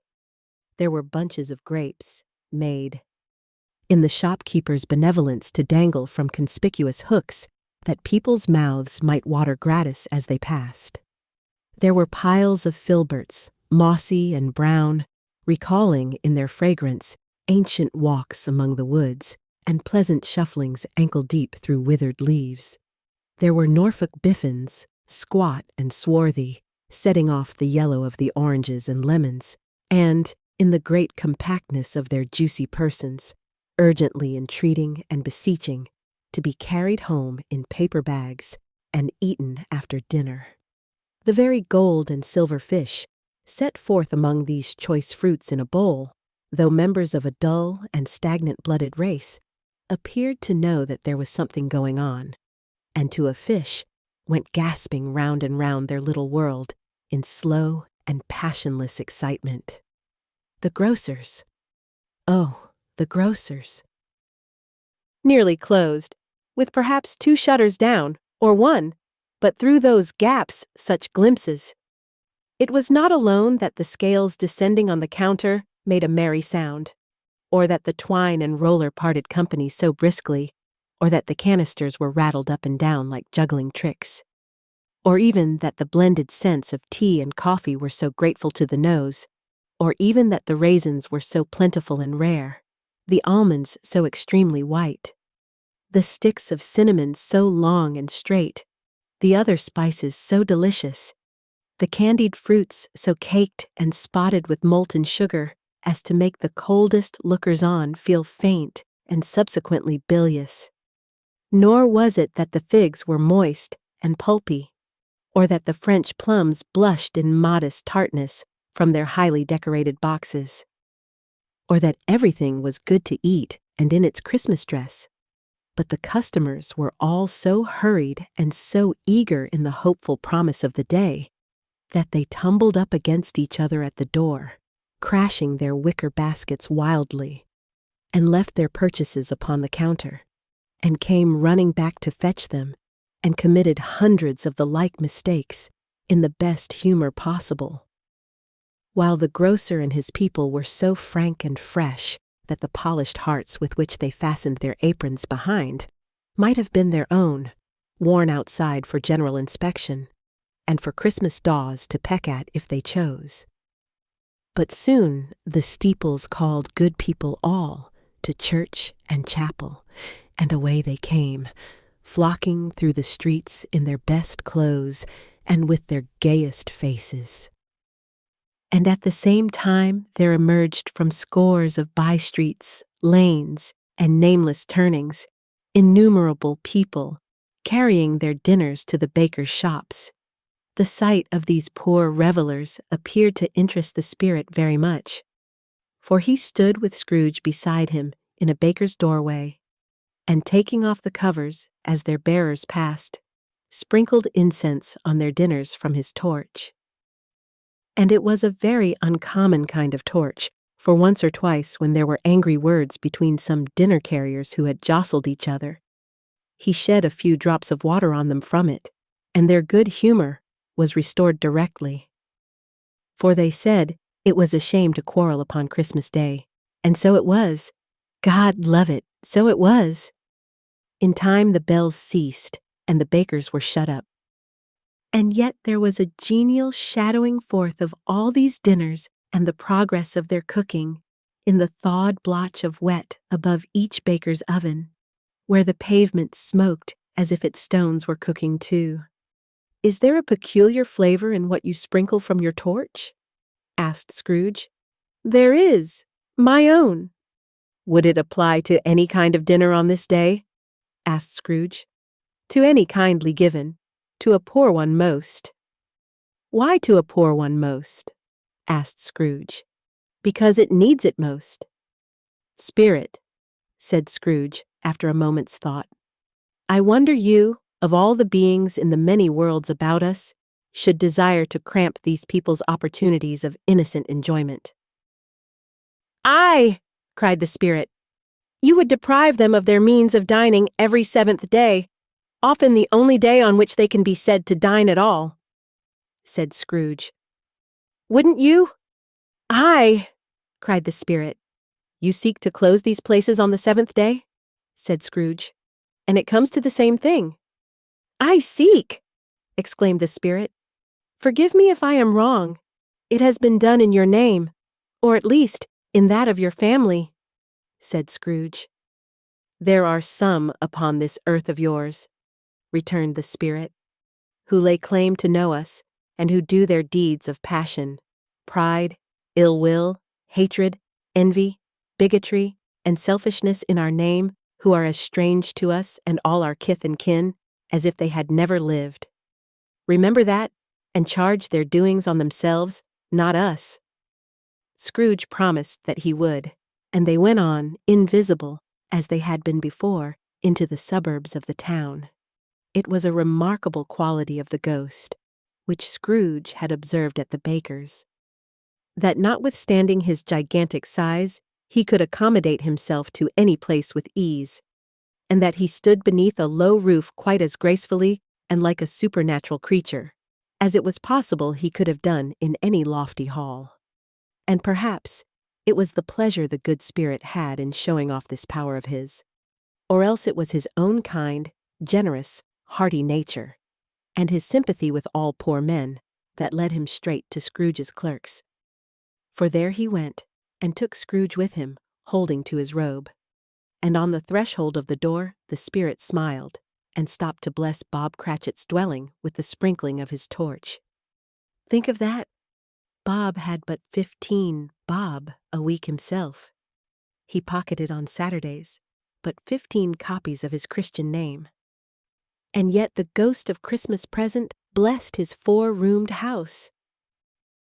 Then up rose Mrs. Cratchit, Cratchit's wife, dressed out but poorly in a twice-turned gown, but brave in ribbons, which are cheap and make a goodly show for 6pence, and she laid the cloth, assisted by Belinda Cratchit, second of her daughters, also brave in ribbons, while Master Peter Cratchit plunged a fork into the saucepan of potatoes, and getting the corners of his monstrous shirt-collar, Bob's private property, conferred upon his son and heir in honor of the day, into his mouth, rejoiced to find himself so gallantly attired, and yearned to show his linen in the fashionable parks. And now 2 smaller Cratchits, boy and girl, came tearing in, screaming that outside the baker's they had smelt the goose and known it for their own. And basking in luxurious thoughts of sage and onion, these young Cratchits danced about the table and exalted Master Peter Cratchit to the skies, while he, not proud, although his collars nearly choked him, blew the fire until the slow potatoes bubbling up knocked loudly at the saucepan lid to be let out and peeled. "What has ever got your precious father, then?" said Mrs. Cratchit.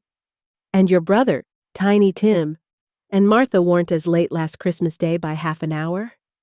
"Here's Martha, Mother," said a girl, appearing as she spoke. "Here's Martha, Mother," cried the two young Cratchits. "Hurrah! There's such a goose, Martha!" "Why, bless your heart alive, my dear, how late you are," said Mrs. Cratchit, kissing her a dozen times, and taking off her shawl and bonnet for her with officious zeal. "We'd a deal of work to finish up last night," replied the girl, "and had to clear away this morning, Mother." "Well, never mind so long as you are come," said Mrs. Cratchit. "Sit ye down before the fire, my dear, and have a warm, Lord bless ye." "No, no, there's father coming," cried the two young Cratchits, who were everywhere at once. "Hide, Martha, hide!" So Martha hid herself, and in came little Bob, the father, with at least 3 feet of comforter, exclusive of the fringe, hanging down before him, and his threadbare clothes darned up and brushed to look seasonable, and Tiny Tim upon his shoulder. Alas for Tiny Tim, he bore a little crutch and had his limbs supported by an iron frame. "Why, where's our Martha?" cried Bob Cratchit, looking round. "Not coming," said Mrs. Cratchit. "Not coming," said Bob, with a sudden declension in his high spirits, for he had been Tim's blood horse all the way from church and had come home rampant. "Not coming upon Christmas Day." Martha didn't like to see him disappointed, if it were only in joke. So she came out prematurely from behind the closet door and ran into his arms, while the two young Cratchits hustled Tiny Tim and bore him off into the wash-house, that he might hear the pudding singing in the copper. "And how did little Tim behave?" asked Mrs. Cratchit, when she had rallied Bob on his credulity, and Bob had hugged his daughter to his heart's content. "As good as gold," said Bob, "and better. Somehow he gets thoughtful, sitting by himself so much, and thinks the strangest things you ever heard. He told me, coming home, that he hoped the people saw him in the church, because he was a cripple, and it might be pleasant to them to remember upon Christmas Day, who made lame beggars walk and blind men see." Bob's voice was tremulous when he told them this, and trembled more when he said that Tiny Tim was growing strong and hearty. His active little crutch was heard upon the floor, and back came Tiny Tim before another word was spoken, escorted by his brother and sister to his stool before the fire, and while Bob, turning up his cuffs, as if, poor fellow, they were capable of being made more shabby, compounded some hot mixture in a jug with gin and lemons, and stirred it round and put it on the hob to simmer. Master Peter and the two ubiquitous young Cratchits went to fetch the goose, with which they soon returned in high procession. Such a bustle ensued that you might have thought a goose the rarest of all birds, a feathered phenomenon to which a black swan was a matter of course, and in truth it was something very like it in that house. Mrs. Cratchit made the gravy, ready beforehand in a little saucepan, hissing hot. Master Peter mashed the potatoes with incredible vigor. Miss Belinda sweetened up the applesauce. Martha dusted the hot plates. Bob took Tiny Tim beside him in a tiny corner at the table. The two young Cratchits set chairs for everybody, not forgetting themselves, and mounting guard upon their posts, crammed spoons into their mouths, lest they should shriek for goose before their turn came to be helped. At last the dishes were set on, and grace was said. It was succeeded by a breathless pause as Mrs. Cratchit, looking slowly all along the carving knife, prepared to plunge it in the breast. But when she did, and when the long-expected gush of stuffing issued forth, one murmur of delight arose all round the board, and even Tiny Tim, excited by the two young Cratchits, beat on the table with the handle of his knife, and feebly cried, "Hurrah! There never was such a goose." Bob said he didn't believe there ever was such a goose cooked.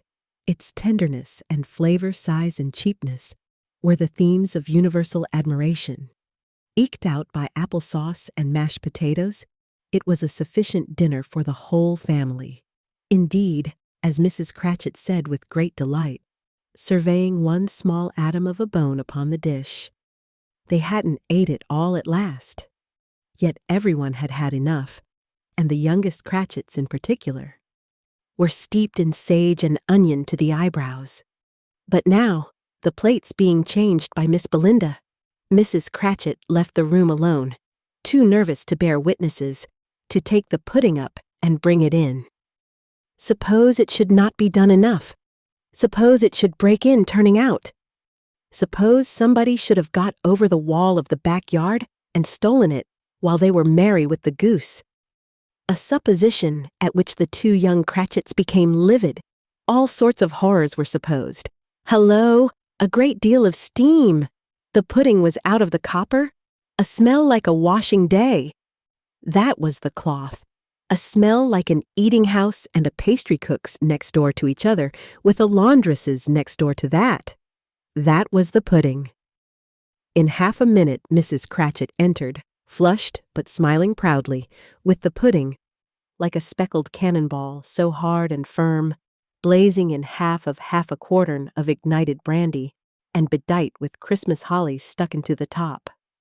"Oh, a wonderful pudding," Bob Cratchit said, and calmly too, that he regarded it as the greatest success achieved by Mrs. Cratchit since their marriage. Mrs. Cratchit said that now the weight was off her mind, she would confess she had had her doubts about the quantity of flour. Everybody had something to say about it, but nobody said or thought it was at all a small pudding for a large family. It would have been flat heresy to do so. Any Cratchit would have blushed to hint at such a thing.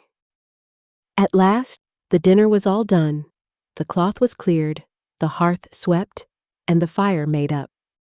The compound in the jug being tasted, and considered perfect, apples and oranges were put upon the table, and a shovelful of chestnuts on the fire.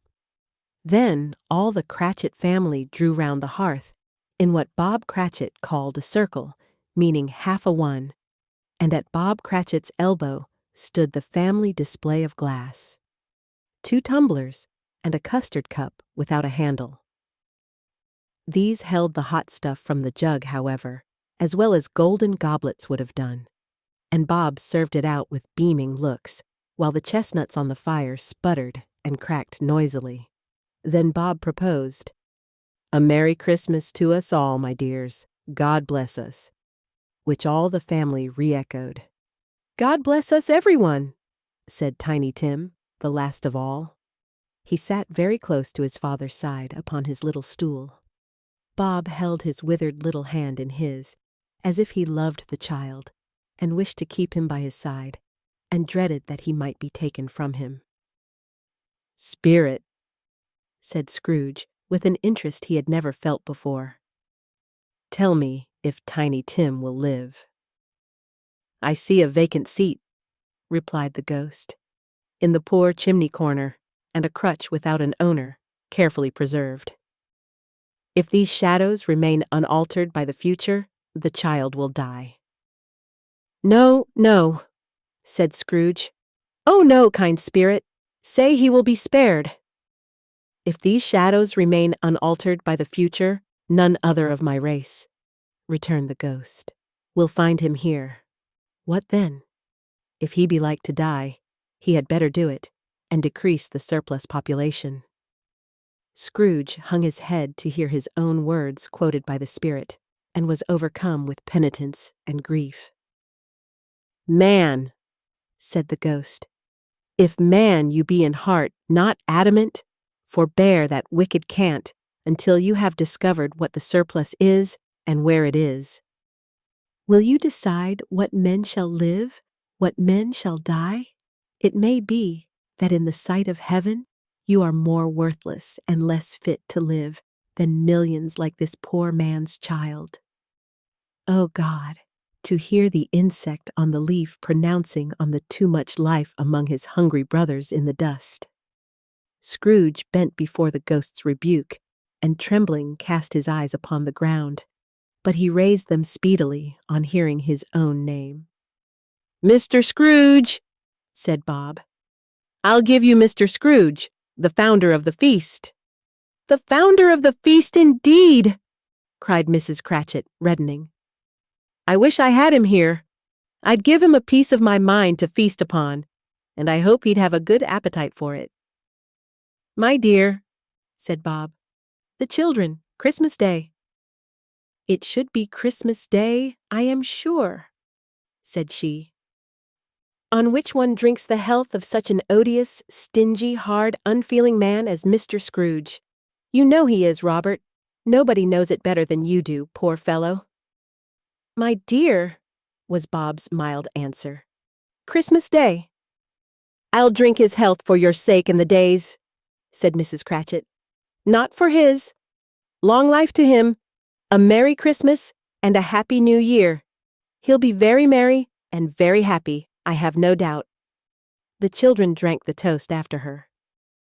It was the first of their proceedings which had no heartiness. Tiny Tim drank it last of all, but he didn't care twopence for it. Scrooge was the ogre of the family.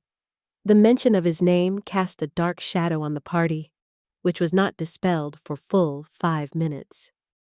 After it had passed away, they were 10 times merrier than before, from the mere relief of Scrooge the baleful being done with. Bob Cratchit told them how he had a situation in his eye for Master Peter, which would bring in, if obtained, full 5 and 6pence weekly. The 2 young Cratchits laughed tremendously at the idea of Peter's being a man of business, and Peter himself looked thoughtfully at the fire from between his collars, as if he were deliberating what particular investments he should favor when he came into the receipt of that bewildering income.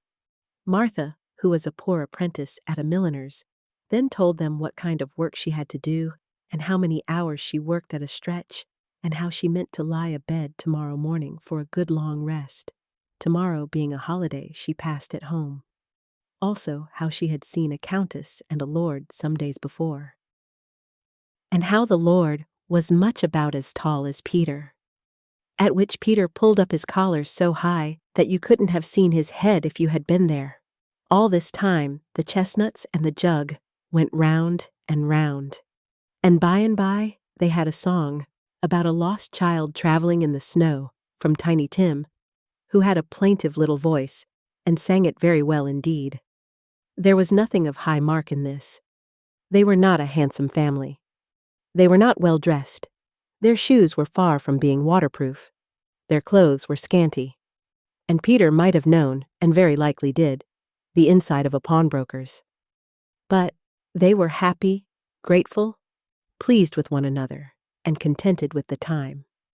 And when they faded, and looked happier yet in the bright sprinklings of the spirit's torch at parting, Scrooge had his eye upon them, and especially on Tiny Tim, until the last. By this time it was getting dark and snowing pretty heavily, and as Scrooge and the spirit went along the streets, the brightness of the roaring fires in kitchens, parlors, and all sorts of rooms was wonderful. Here, the flickering of the blaze showed preparations for a cozy dinner, with hot plates baking through and through before the fire, and deep red curtains ready to be drawn to shut out cold and darkness. There all the children of the house were running out into the snow to meet their married sisters, brothers, cousins, uncles, aunts, and be the first to greet them. Here, again, were shadows on the window blind of guests assembling, and there a group of handsome girls, all hooded and fur-booted, and all chattering at once, tripped lightly off to some near neighbor's house, where, woe upon the single man who saw them enter, artful witches, well they knew it, in a glow. But if you had judged from the numbers of people on their way to friendly gatherings, you might have thought that no one was at home to give them welcome when they got there, instead of every house expecting company, and piling up its fires half chimney high. Blessings on it, how the ghost exulted, how it bared its breadth of breast, and opened its capacious palm, and floated on, outpouring with a generous hand, its bright and harmless mirth on everything within its reach. The very lamplighter, who ran on before, dotting the dusky street with specks of light, and who was dressed to spend the evening somewhere, laughed out loudly as the spirit passed, though little kenned the lamplighter that he had any company but Christmas. And now, without a word of warning from the ghost, they stood upon a bleak and desert moor, where monstrous masses of rude stone were cast about, as though it were the burial place of giants, and water spread itself wheresoever it listed, or would have done so, but for the frost that held it prisoner. And nothing grew but moss and furze and coarse rank grass. Down in the west, the setting sun had left a streak of fiery red, which glared upon the desolation for an instant, like a sullen eye, and frowning lower, lower, lower yet, was lost in the thick gloom of darkest night. "What place is this?" asked Scrooge. "A place where miners live, who labor in the bowels of the earth," returned the spirit. "But they know me. See?" A light shone from the window of a hut, and swiftly they advanced towards it. Passing through the wall of mud and stone, they found a cheerful company assembled round a glowing fire. An old, old man and woman, with their children and their children's children, and another generation beyond that, all decked out gaily in their holiday attire. The old man, in a voice that seldom rose above the howling of the wind upon the barren waste, was singing them a Christmas song. It had been a very old song when he was a boy, and from time to time they all joined in the chorus. So surely as they raised their voices, the old man got quite blithe and loud, and so surely as they stopped, his vigor sank again. The spirit did not tarry here, but bade Scrooge hold his robe, and passing on above the moor, sped. Whither? Not to see? To see. To Scrooge's horror, looking back, he saw the last of the land, a frightful range of rocks behind them. And his ears were deafened by the thundering of water, as it rolled and roared and raged among the dreadful caverns it had worn, and fiercely tried to undermine the earth. Built upon a dismal reef of sunken rocks, some league or so from shore, on which the waters chafed and dashed, the wild year through, there stood a solitary lighthouse. Great heaps of seaweed clung to its base, and storm birds, born of the wind one might suppose, as seaweed of the water, rose and fell about it, like the waves they skimmed. But even here, 2 men who watched the light had made a fire, that through the loophole in the thick stone wall shed out a ray of brightness on the awful sea. Joining their horny hands over the rough table at which they sat, they wished each other Merry Christmas in their can of grog. And one of them, the elder too, with his face all damaged and scarred with hard weather, as the figurehead of an old ship might be, struck up a sturdy song that was like a gale in itself. Again the ghosts sped on, above the black and heaving sea, on, until, being far away, as he told Scrooge, from any shore, they lighted on a ship. They stood beside the helmsman at the wheel, the lookout in the bow, the officers who had the watch, dark, ghostly figures in their several stations. But every man among them hummed a Christmas tune, or had a Christmas thought, or spoke below his breath to his companion of some bygone Christmas day, with homeward hopes belonging to it.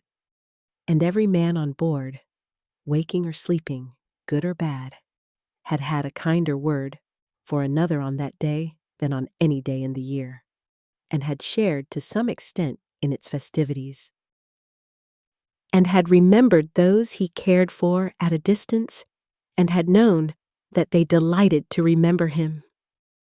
It was a great surprise to Scrooge, while listening to the moaning of the wind, and thinking what a solemn thing it was to move on through the lonely darkness over an unknown abyss, whose depths were secrets as profound as death. It was a great surprise to Scrooge, while thus engaged, to hear a hearty laugh. It was a much greater surprise to Scrooge to recognize it as his own nephew's, and to find himself in a bright, dry, gleaming room, with the spirit standing smiling by his side, and looking at that same nephew with approving affability. "Ha ha!" laughed Scrooge's nephew. "Ha ha ha! If you should happen, by any unlikely chance, to know a man more blessed in a laugh than Scrooge's nephew, all I can say is, I should like to know him too. Introduce him to me, and I'll cultivate his acquaintance. It is a fair, even-handed, noble adjustment of things, that while there is infection in disease and sorrow, there is nothing in the world so irresistibly contagious as laughter and good humor." When Scrooge's nephew laughed in this way, holding his sides, rolling his head, and twisting his face into the most extravagant contortions, Scrooge's niece, by marriage, laughed as heartily as he, and their assembled friends, being not a bit behindhand, roared out lustily, "Ha ha ha ha ha ha! He said that Christmas was a humbug, as I live!" cried Scrooge's nephew. "He believed it too." "More shame for him, Fred," said Scrooge's niece indignantly. "Bless those women. They never do anything by halves. They are always in earnest." She was very pretty, exceedingly pretty, with a dimpled, surprised-looking capital face, a ripe little mouth that seemed made to be kissed, as no doubt it was, all kinds of good little dots about her chin that melted into one another when she laughed, and the sunniest pair of eyes you ever saw in any little creature's head. Altogether, she was what you would have called provoking, you know, but satisfactory too. Oh, perfectly satisfactory. "He's a comical old fellow," said Scrooge's nephew. "That's the truth, and not so pleasant as he might be. However, his offenses carry their own punishment, and I have nothing to say against him." "I'm sure he is very rich, Fred," hinted Scrooge's niece. "At least you always tell me so." "What of that, my dear?" said Scrooge's nephew. "His wealth is of no use to him. He don't do any good with it. He don't make himself comfortable with it. He hasn't the satisfaction of thinking, ha, ha, ha, that he is ever going to benefit us with it." "I have no patience with him," observed Scrooge's niece. Scrooge's niece's sisters, and all the other ladies, expressed the same opinion. "Oh, I have," said Scrooge's nephew. "I am sorry for him. I couldn't be angry with him if I tried. Who suffers by his ill whims? Himself, always. Here, he takes it into his head to dislike us, and he won't come and dine with us. What's the consequence? He don't lose much of a dinner." "Indeed, I think he loses a very good dinner," interrupted Scrooge's niece. Everybody else said the same, and they must be allowed to have been competent judges, because they had just had dinner, and with the dessert upon the table, were clustered round the fire, by lamplight. "Well, I'm very glad to hear it," said Scrooge's nephew, "because I haven't great faith in these young housekeepers. What do you say, Topper?"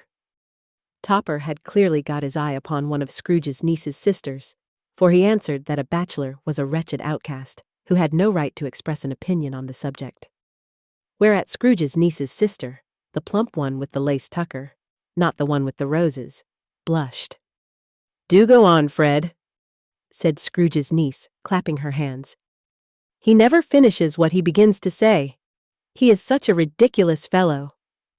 Scrooge's nephew revelled in another laugh, and as it was impossible to keep the infection off, though the plump sister tried hard to do it with aromatic vinegar, His example was unanimously followed.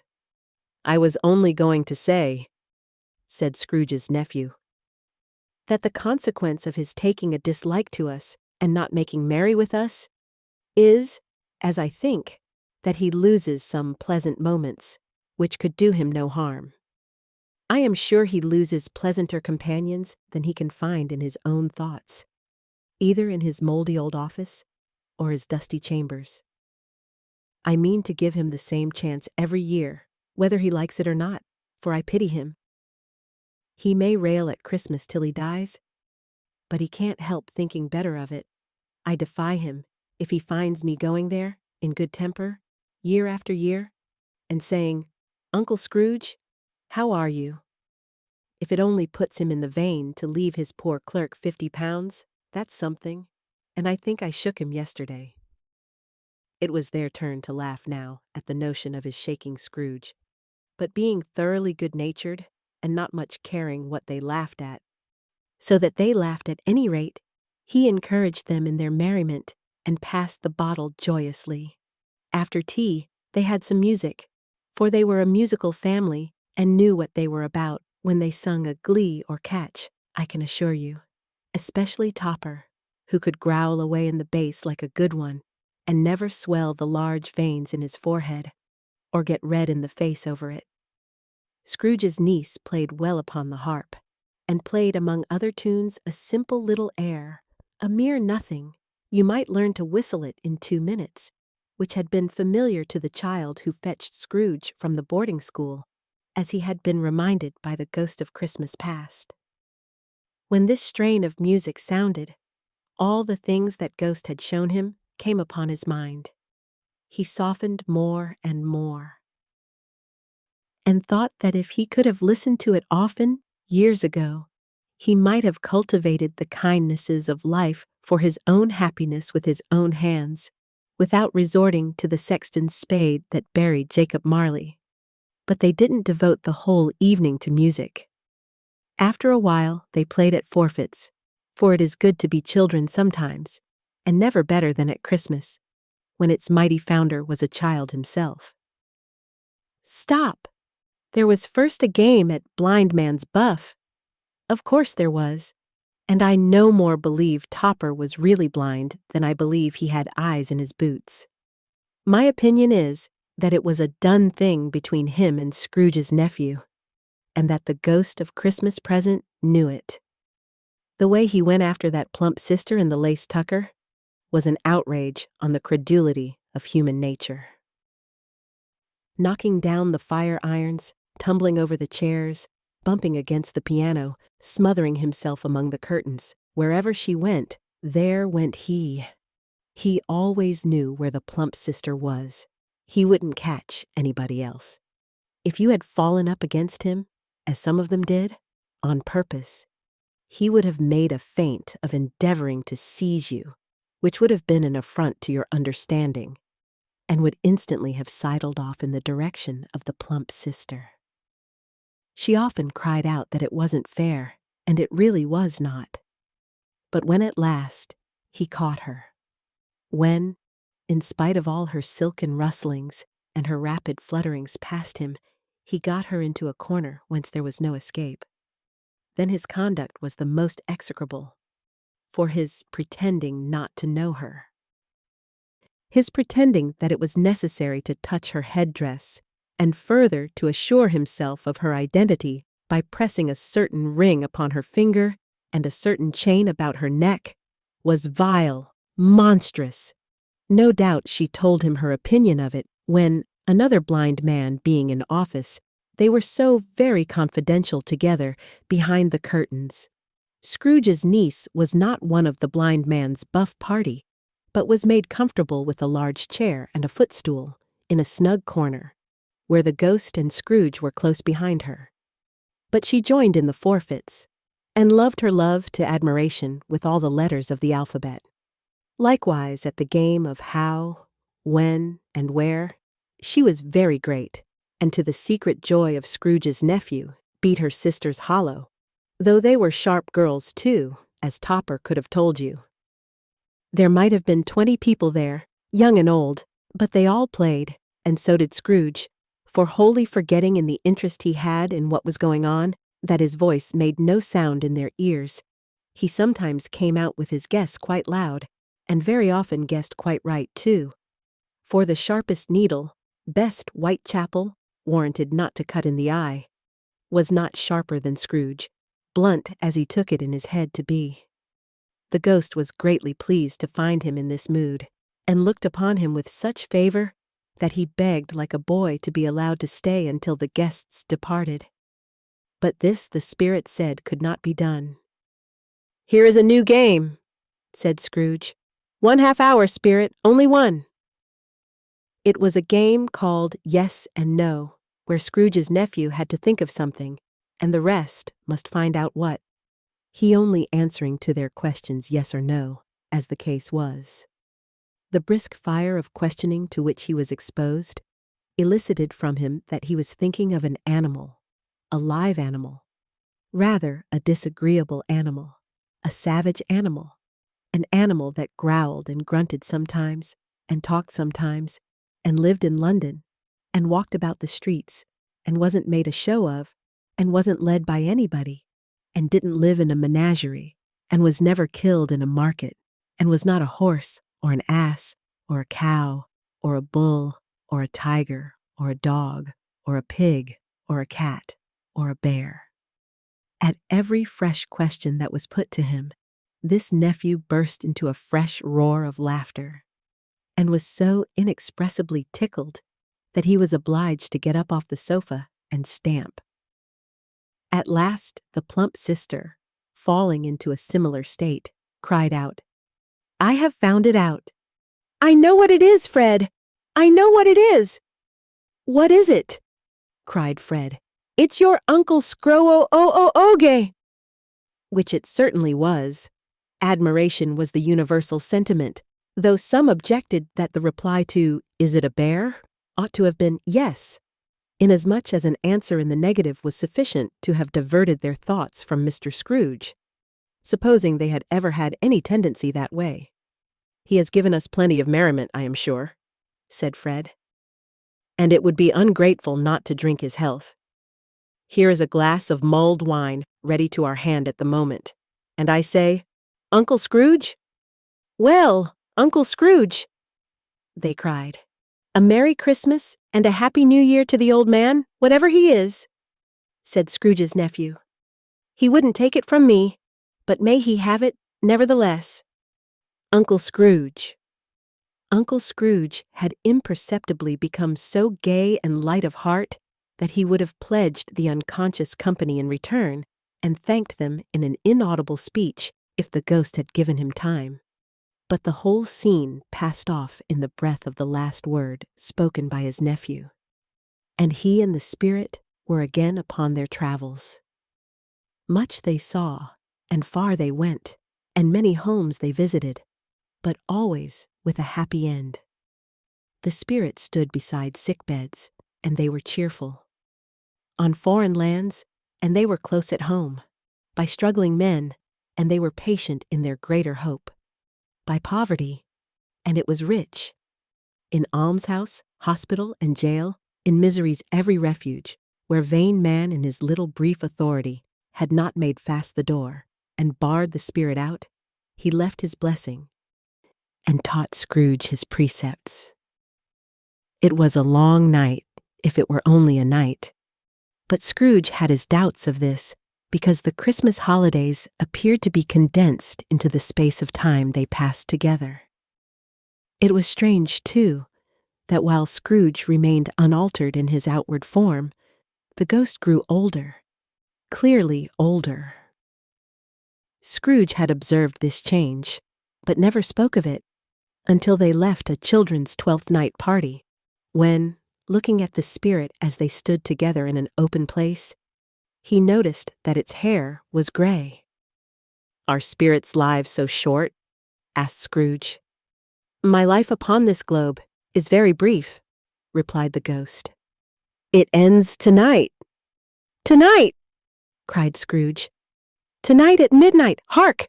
The time is drawing near." The chimes were ringing the 11:15 at that moment. "Forgive me if I am not justified in what I ask," said Scrooge, looking intently at the spirit's robe. "But I see something strange, and not belonging to yourself, protruding from your skirts. Is it a foot or a claw?" "It might be a claw, for the flesh there is upon it," was the spirit's sorrowful reply. "Look here." From the foldings of its robe, it brought 2 children, wretched, abject, frightful, hideous, miserable. They knelt down at its feet and clung upon the outside of its garment. "Oh, man, look here! Look, down here!" exclaimed the ghost. They were a boy and girl, yellow, meager, ragged, scowling, wolfish, but prostrate, too, in their humility. Where graceful youth should have filled their features out and touched them with its freshest tints, a stale and shriveled hand, like that of age, had pinched and twisted them, and pulled them into shreds. Where angels might have sat enthroned, devils lurked and glared out menacing. No change, no degradation, no perversion of humanity, in any grade, through all the mysteries of wonderful creation, has monsters half so horrible and dread. Scrooge started back, appalled. Having them shown to him in this way, he tried to say they were fine children, but the words choked themselves, rather than be parties to a lie of such enormous magnitude. "Spirit, are they yours?" Scrooge could say no more. "They are man's," said the spirit, looking down upon them. "And they cling to me, appealing from their fathers. This boy is ignorance. This girl is want.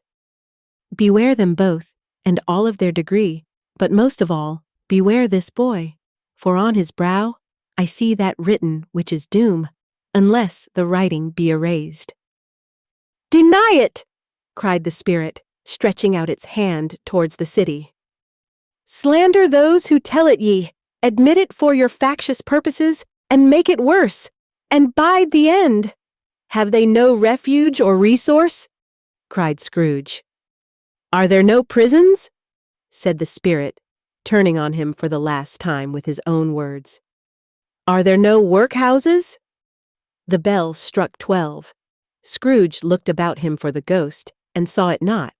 As the last stroke ceased to vibrate, he remembered the prediction of old Jacob Marley, and lifting up his eyes, beheld a solemn phantom, draped and hooded, coming, like a mist along the ground, towards him. Stave 4, the last of the spirits. The phantom slowly, gravely, silently approached. When it came near him, Scrooge bent down upon his knee, for in the very air through which this spirit moved, it seemed to scatter gloom and mystery. It was shrouded in a deep black garment, which concealed its head, its face, its form, and left nothing of it visible save one outstretched hand. But for this, it would have been difficult to detach its figure from the night, and separate it from the darkness by which it was surrounded. He felt that it was tall and stately when it came beside him, and that its mysterious presence filled him with a solemn dread. He knew no more, for the spirit neither spoke nor moved. "I am in the presence of the ghost of Christmas yet to come?" said Scrooge. The spirit answered not, but pointed onward with its hand. "You are about to show me shadows of the things that have not happened, but will happen in the time before us," Scrooge pursued. "Is that so, spirit?" The upper portion of the garment was contracted for an instant in its folds, as if the spirit had inclined its head. That was the only answer he received. Although well used to ghostly company by this time, Scrooge feared the silent shape so much that his legs trembled beneath him, and he found that he could hardly stand when he prepared to follow it. The spirit paused a moment, as observing his condition and giving him time to recover. But Scrooge was all the worse for this. It thrilled him with a vague, uncertain horror to know that behind the dusky shroud there were ghostly eyes intently fixed upon him, while he, though he stretched his own to the utmost, could see nothing but a spectral hand and one great heap of black. "Ghost of the future!" he exclaimed. "I fear you more than any specter I have seen. But as I know your purpose is to do me good, and as I hope to live to be another man from what I was, I am prepared to bear you company, and do it with a thankful heart. Will you not speak to me?" It gave him no reply. The hand was pointed straight before them. "Lead on," said Scrooge. "Lead on. The night is waning fast, and it is precious time to me, I know. Lead on, spirit." The phantom moved away as it had come towards him. Scrooge followed in the shadow of its dress, which bore him up, he thought, and carried him along. They scarcely seemed to enter the city, for the city rather seemed to spring up about them and encompass them of its own act. But there they were, in the heart of it. On 'change, amongst the merchants, who hurried up and down, and chinked the money in their pockets, and conversed in groups, and looked at their watches, and trifled thoughtfully with their great gold seals, and so forth, as Scrooge had seen them often. The spirit stopped beside one little knot of businessmen. Observing that the hand was pointed to them, Scrooge advanced to listen to their talk. "No," said a great fat man with a monstrous chin. "I don't know much about it, either way. I only know he's dead." "When did he die?" inquired another. "Last night, I believe." "Why, what was the matter with him?" asked a third, taking a vast quantity of snuff out of a very large snuff-box. "I thought he'd never die." "God knows," said the first with a yawn. "What has he done with his money?" asked a red-faced gentleman with a pendulous excrescence on the end of his nose that shook like the gills of a turkey-cock. "I haven't heard," said the man with the large chin, yawning again. "Left it to his company, perhaps. He hasn't left it to me. That's all I know." This pleasantry was received with a general laugh. "It's likely to be a very cheap funeral," said the same speaker. "For upon my life, I don't know of anybody to go to it. Suppose we make up a party and volunteer?" "I don't mind going if a lunch is provided," observed the gentleman with the excrescence on his nose. "But I must be fed if I make one." Another laugh. "Well, I am the most disinterested among you after all," said the first speaker, "for I never wear black gloves and I never eat lunch. But I'll offer to go, if anybody else will. When I come to think of it, I'm not at all sure that I wasn't his most particular friend, for we used to stop and speak whenever we met. Bye-bye." Speakers and listeners strolled away and mixed with other groups. Scrooge knew the men and looked towards the spirit for an explanation. The phantom glided on into a street. Its finger pointed to two persons meeting. Scrooge listened again, thinking that the explanation might lie here. He knew these men, also, perfectly. They were men of business, very wealthy, and of great importance. He had made a point always of standing well in their esteem. In a business point of view, that is, strictly in a business point of view. "How are you?" said one. "How are you?" returned the other. "Well," said the first, "Old Scratch has got his own at last." "Hey?" "So I am told," returned the second. "Cold, isn't it? Seasonable for Christmas time. You're not a skater, I suppose." No, something else to think of. Good morning." Not another word. That was their meeting, their conversation, and their parting. Scrooge was at first inclined to be surprised that the spirit should attach importance to conversations apparently so trivial, but feeling assured that they must have some hidden purpose, he set himself to consider what it was likely to be. They could scarcely be supposed to have any bearing on the death of Jacob, his old partner, for that was past, and this ghost's province was the future. Nor could he think of anyone immediately connected with himself, to whom he could apply them. But nothing doubting that to whomsoever they applied, they had some latent moral for his own improvement, he resolved to treasure up every word he heard, and everything he saw, and especially to observe the shadow of himself when it appeared. For he had an expectation that the conduct of his future self would give him the clue he missed, and would render the solution of these riddles easy. He looked about in that very place for his own image, but another man stood in his accustomed corner, and though the clock pointed to his usual time of day for being there, he saw no likeness of himself among the multitudes that poured in through the porch. It gave him little surprise, however, for he had been revolving in his mind a change of life, and thought and hoped he saw his newborn resolutions carried out in this. Quiet and dark. Beside him stood the phantom, with its outstretched hand. When he roused himself from his thoughtful quest, he fancied from the turn of the hand and its situation in reference to himself that the unseen eyes were looking at him keenly. It made him shudder and feel very cold. They left the busy scene and went into an obscure part of the town where Scrooge had never penetrated before, although he recognized its situation and its bad repute. The ways were foul and narrow, the shops and houses wretched, the people half-naked, drunken, slipshod, ugly.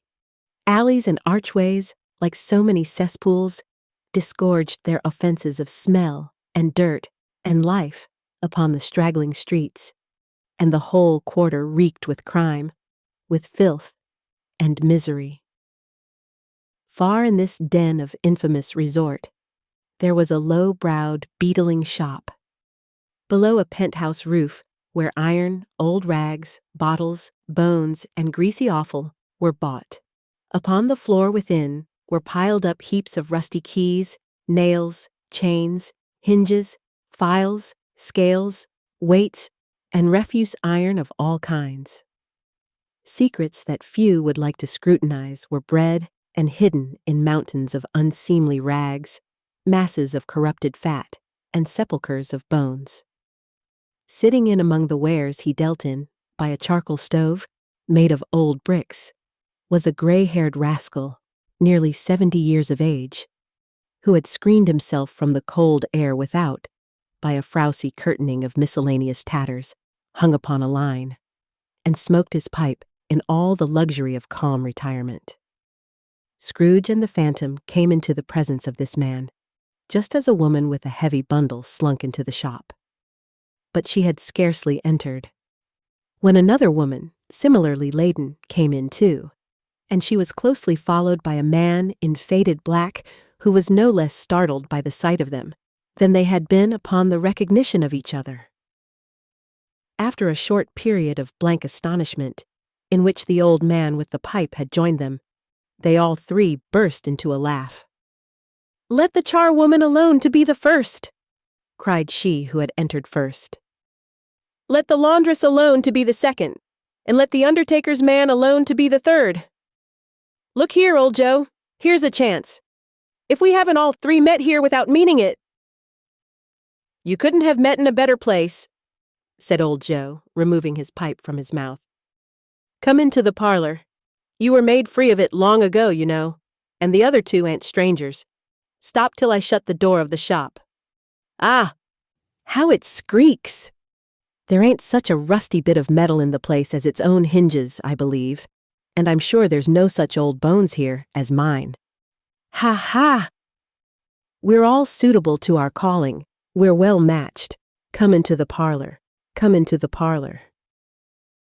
The parlor was the space behind the screen of rags.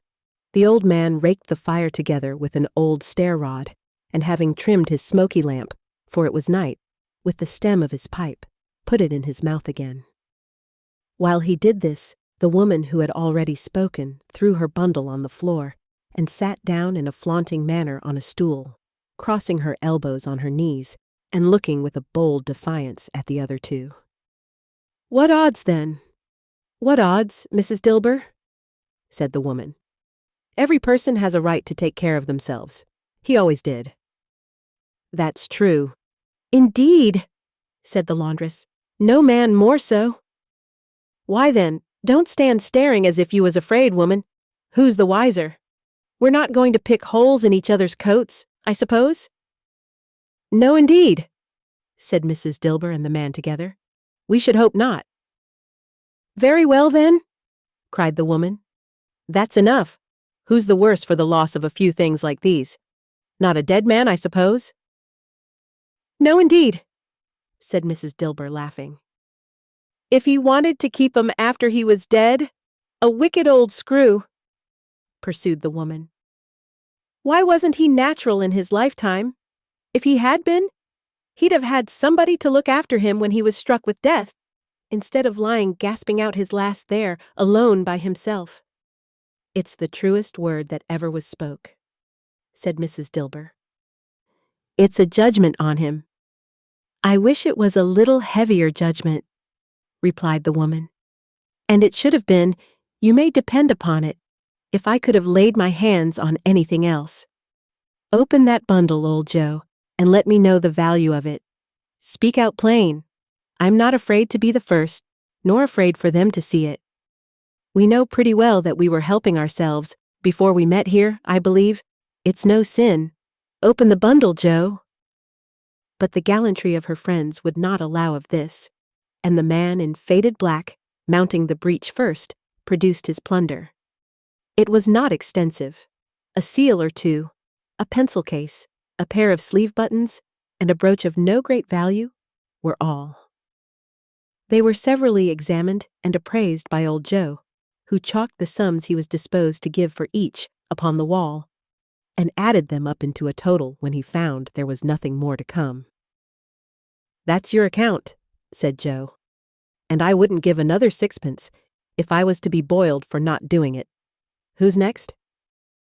Mrs. Dilber was next. Sheets and towels, a little wearing apparel, 2 old-fashioned silver teaspoons, a pair of sugar tongs, and a few boots. Her account was stated on the wall in the same manner. "I always give too much to ladies. It's a weakness of mine, and that's the way I ruin myself," said old Joe. "That's your account. If you asked me for another penny and made it an open question, I'd repent of being so liberal and knock off half a crown." "And now undo my bundle, Joe," said the first woman. Joe went down on his knees for the greater convenience of opening it, and having unfastened a great many knots, dragged out a large and heavy roll of some dark stuff. "What do you call this?" said Joe. "Bed curtains." "Ah!" returned the woman, laughing and leaning forward on her crossed arms. "Bed curtains? You don't mean to say you took 'em down, rings and all, with him lying there?" said Joe. "Yes, I do," replied the woman. "Why not?" "You were born to make your fortune," said Joe, "and you'll certainly do it." "I certainly shan't hold my hand when I can get anything in it by reaching it out for the sake of such a man as he was, I promise you, Joe," returned the woman coolly. "Don't drop that oil upon the blankets now." "His blankets?" asked Joe. "Whose else's, do you think?" replied the woman. "He isn't likely to take cold without 'em, I dare say. I hope he didn't die of anything catching, eh?" said old Joe, stopping in his work and looking up. "Don't you be afraid of that," returned the woman. "I ain't so fond of his company that I'd loiter about him for such things if he did. Ah, you may look through that shirt till your eyes ache, but you won't find a hole in it, nor a threadbare place. It's the best he had, and a fine one too. They'd have wasted it if it hadn't been for me." "What do you call wasting of it?" asked old Joe. "Putting it on him to be buried in, to be sure," replied the woman with a laugh. "Somebody was fool enough to do it, but I took it off again. If calico ain't good enough for such a purpose, it isn't good enough for anything. It's quite as becoming to the body. He can't look uglier than he did in that one." Scrooge listened to this dialogue in horror. As they sat grouped about their spoil in the scanty light afforded by the old man's lamp, he viewed them with a detestation and disgust which could hardly have been greater, though they had been obscene demons marketing the corpse itself. "Ha, ha!" laughed the same woman, when old Joe, producing a flannel bag with money in it, told out their several gains upon the ground. "This is the end of it, you see. He frightened everyone away from him when he was alive, to profit us when he was dead. Ha, ha, ha, ha, ha!" "Spirit," said Scrooge, shuddering from head to foot. I see. The case of this unhappy man might be my own. My life tends that way now. Merciful heaven, what is this?" He recoiled in terror, for the scene had changed, and now he almost touched a bed, a bare, uncurtained bed, on which, beneath a ragged sheet, there lay a something covered up, which, though it was dumb, announced itself in awful language. The room was very dark, too dark to be observed with any accuracy, though Scrooge glanced round it in obedience to a secret impulse, anxious to know what kind of room it was. A pale light, rising in the outer air, fell straight upon the bed, and on it, plundered and bereft, unwatched, unwept, uncared for, was the body of this man. Scrooge glanced towards the phantom. Its steady hand was pointed to the head. The cover was so carelessly adjusted that the slightest raising of it, the motion of a finger upon Scrooge's part, would have disclosed the face. He thought of it, felt how easy it would be to do, and longed to do it, but had no more power to withdraw the veil than to dismiss the spectre at his side. "O cold, cold, rigid, dreadful death, set up thine altar here, and dress it with such terrors as thou hast at thy command, for this is thy dominion. But of the loved, revered, and honored head, thou canst not turn one hair to thy dread purposes, or make one feature odious. It is not that the hand is heavy and will fall down when released. It is not that the heart and pulse are still, but that the hand was open, generous, and true, the heart brave, warm, and tender, and the pulse a man's. Strike, shadow, strike, and see his good deeds springing from the wound to sow the world with life immortal." No voice pronounced these words in Scrooge's ears, and yet he heard them when he looked upon the bed. He thought, if this man could be raised up now, what would be his foremost thoughts? Avarice, hard dealing, griping cares? They have brought him to a rich end, truly. He lay in the dark, empty house, with not a man, a woman, or a child to say that he was kind to me in this or that, and for the memory of one kind word, I will be kind to him. A cat was tearing at the door, and there was a sound of gnawing rats beneath the hearthstone. What they wanted in the room of death, and why they were so restless and disturbed, Scrooge did not dare to think. "Spirit," he said, "this is a fearful place. In leaving it, I shall not leave its lesson, trust me. Let us go." Still the ghost pointed with an unmoved finger to the head. "I understand you," Scrooge returned, "and I would do it if I could. But I have not the power, Spirit. I have not the power." Again it seemed to look upon him. "If there is any person in the town who feels emotion caused by this man's death," said Scrooge, quite agonized, "show that person to me, Spirit. I beseech you." The phantom spread its dark robe before him for a moment, like a wing, and withdrawing it, revealed a room by daylight where a mother and her children were. She was expecting someone, and with anxious eagerness, for she walked up and down the room, started at every sound, looked out from the window, glanced at the clock, tried, but in vain, to work with her needle, and could hardly bear the voices of the children in their play. At length, the long-expected knock was heard. She hurried to the door and met her husband, a man whose face was careworn and depressed, though he was young. There was a remarkable expression in it now, a kind of serious delight of which he felt ashamed and which he struggled to repress. He sat down to the dinner that had been hoarding for him by the fire. And when she asked him faintly what news, which was not until after a long silence, he appeared embarrassed how to answer. "Is it good?" she said, "or bad?" To help him. "Bad," he answered. "We are quite ruined?" "No, there is hope yet, Caroline." "If he relents," she said, amazed. "There is. Nothing is past hope, if such a miracle has happened." "He is past relenting," said her husband. "He is dead." She was a mild and patient creature if her face spoke truth, but she was thankful in her soul to hear it, and she said so, with clasped hands.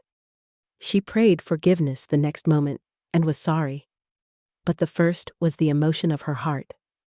What the half-drunken woman whom I told you of last night said to me when I tried to see him and obtain a week's delay, and what I thought was a mere excuse to avoid me, turns out to have been quite true. He was not only very ill, but dying then.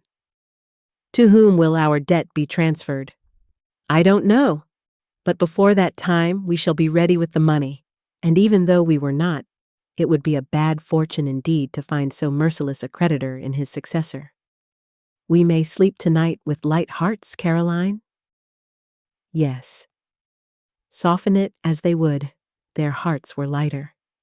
The children's faces, hushed and clustered round to hear what they so little understood, were brighter, and it was a happier house for this man's death. The only emotion that the ghost could show him, caused by the event, was one of pleasure.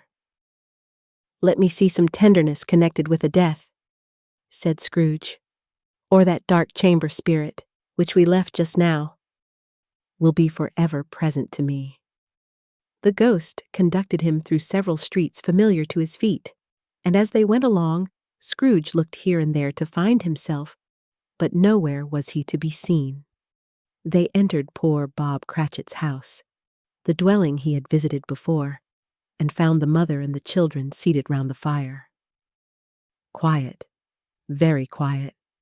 The noisy little Cratchits were as still as statues in one corner, and sat looking up at Peter, who had a book before him. The mother and her daughters were engaged in sewing, but surely they were very quiet. And he took a child and set him in the midst of them. Where had Scrooge heard those words? He had not dreamed them. The boy must have read them out as he and the spirit crossed the threshold. Why did he not go on? The mother laid her work upon the table and put her hand up to her face. "The color hurts my eyes," she said. "The color? Ah, poor Tiny Tim." "They're better now again," said Cratchit's wife. "It makes them weak by candlelight, and I wouldn't show weak eyes to your father when he comes home, for the world. It must be near his time." "Past it, rather," Peter answered, shutting up his book. "But I think he has walked a little slower than he used, these few last evenings, Mother." They were very quiet again.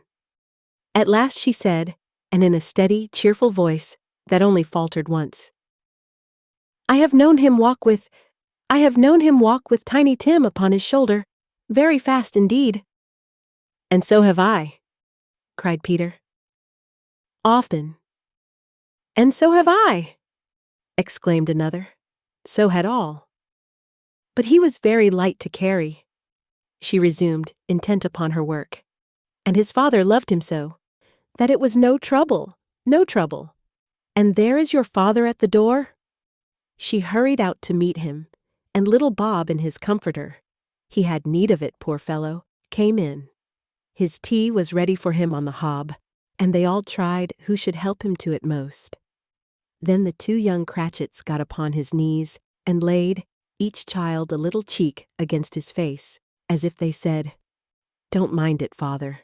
Don't be grieved." Bob was very cheerful with them, and spoke pleasantly to all the family. He looked at the work upon the table, and praised the industry and speed of Mrs. Cratchit and the girls. They would be done long before Sunday, he said. "Sunday? You went today, then, Robert?" said his wife. "Yes, my dear," returned Bob. "I wish you could have gone. It would have done you good to see how green a place it is. But you'll see it often. I promised him that I would walk there on a Sunday." "My little child," cried Bob. "My little child." He broke down all at once. He couldn't help it. If he could have helped it, he and his child would have been farther apart perhaps than they were. He left the room and went upstairs into the room above, which was lighted cheerfully and hung with Christmas. There was a chair set close beside the child, and there were signs of someone having been there lately. Poor Bob sat down in it, and when he had thought a little and composed himself, he kissed the little face. He was reconciled to what had happened, and went down again quite happy. They drew about the fire and talked, the girls and mother working still. Bob told them of the extraordinary kindness of Mr. Scrooge's nephew, whom he had scarcely seen but once, and who, meeting him in the street that day, and seeing that he looked just a little down, you know, said Bob, inquired what had happened to distress him. "On which," said Bob, "for he is the pleasantest spoken gentleman you ever heard," I told him. "I am heartily sorry for it, Mr. Cratchit," he said, "and heartily sorry for your good wife. By the by, how he ever knew that, I don't know." "Knew what, my dear?" "Why, that you were a good wife," replied Bob. "Everybody knows that," said Peter. "Very well observed, my boy," cried Bob. "I hope they do." "Heartily sorry," he said, "for your good wife. If I can be of service to you in any way," he said, giving me his card. "That's where I live. Pray come to me." "Now it wasn't," cried Bob, "for the sake of anything he might be able to do for us, so much as for his kind way that this was quite delightful. It really seemed as if he had known our Tiny Tim and felt with us. "I'm sure he's a good soul," said Mrs. Cratchit. "You would be surer of it, my dear," returned Bob. "If you saw and spoke to him, I shouldn't be at all surprised. Mark what I say. If he got Peter a better situation." "Only hear that, Peter," said Mrs. Cratchit. "And then," cried one of the girls, "Peter will be keeping company with someone and setting up for himself." "Get along with you," retorted Peter, grinning. "It's just as likely as not," said Bob. "One of these days, though there's plenty of time for that, my dear. But however and whenever we part from one another, I am sure we shall none of us forget poor Tiny Tim, shall we? Or this first parting that there was among us?" "Never, father!" cried they all. "And I know," said Bob, "I know, my dears, that when we recollect how patient and how mild he was, although he was a little child, we shall not quarrel easily among ourselves and forget poor Tiny Tim in doing it." "No, never, father!" they all cried again. "I am very happy," said little Bob. "I am very happy." Mrs. Cratchit kissed him. His daughters kissed him. The two young Cratchits kissed him, and Peter and himself shook hands. "Spirit of Tiny Tim, thy childish essence was from God." "Spectre," said Scrooge, "something informs me that our parting moment is at hand. I know it, but I know not how. Tell me what man that was whom we saw lying dead." The ghost of Christmas yet to come conveyed him as before, though at a different time, he thought. Indeed, there seemed no order in these latter visions, save that they were in the future, into the resorts of business men, but showed him not himself.